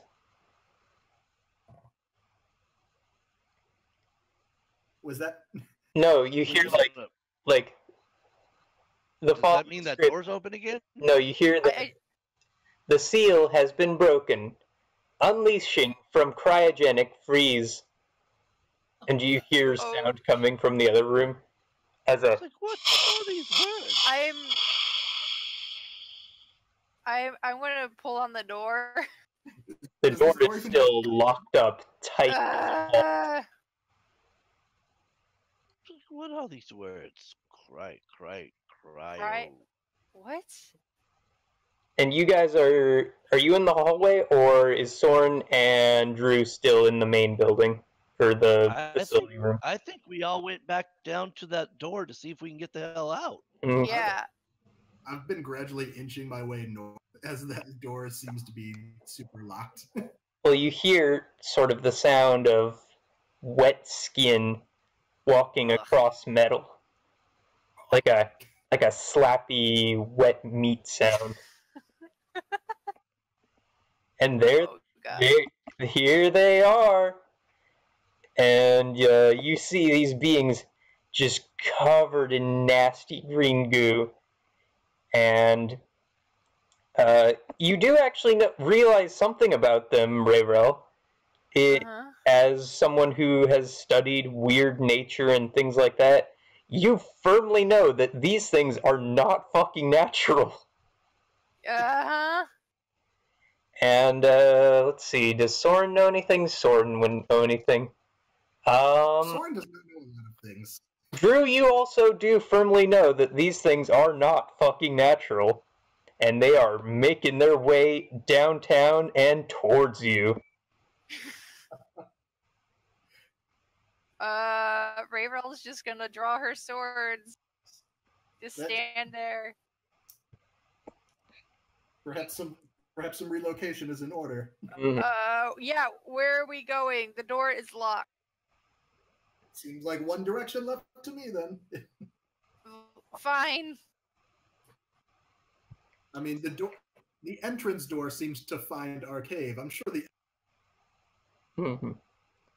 I guess we could try for another exit. Okay. I would like all of you to give me a roll for initiative. And what do you say? It's about time to quit, so would you like to leave it as a cliffhanger here? Or would you like to try and see how far we can get into this encounter? I don't like the idea of leaving off a session mid-combat. So I think we can get the initiative sorted now, and we pick up from there next week. Okay, excellent. Yes. I feel like combat's a little strong. We don't know that they may be. God damn it. I rolled a 10. Hey, look at me. 18 initiative. Woo! 21. Yeah, you guys beat all of them. Well, we'll see what that even means. So yeah, let's see how our heroes do in this strange new situation they found themselves in. Oh, jeez. Oh, fuck. We're fighting aliens. And yeah, I think that this has been From Beyond Oerth. And Liz and Patrick and Kevin, it's been great seeing y'all again, and we'll see our session next time. Hopefully we won't have these tech issues, and we'll be able to get things more streamlined, yeah? Yes. Yeah, for sure. Okay.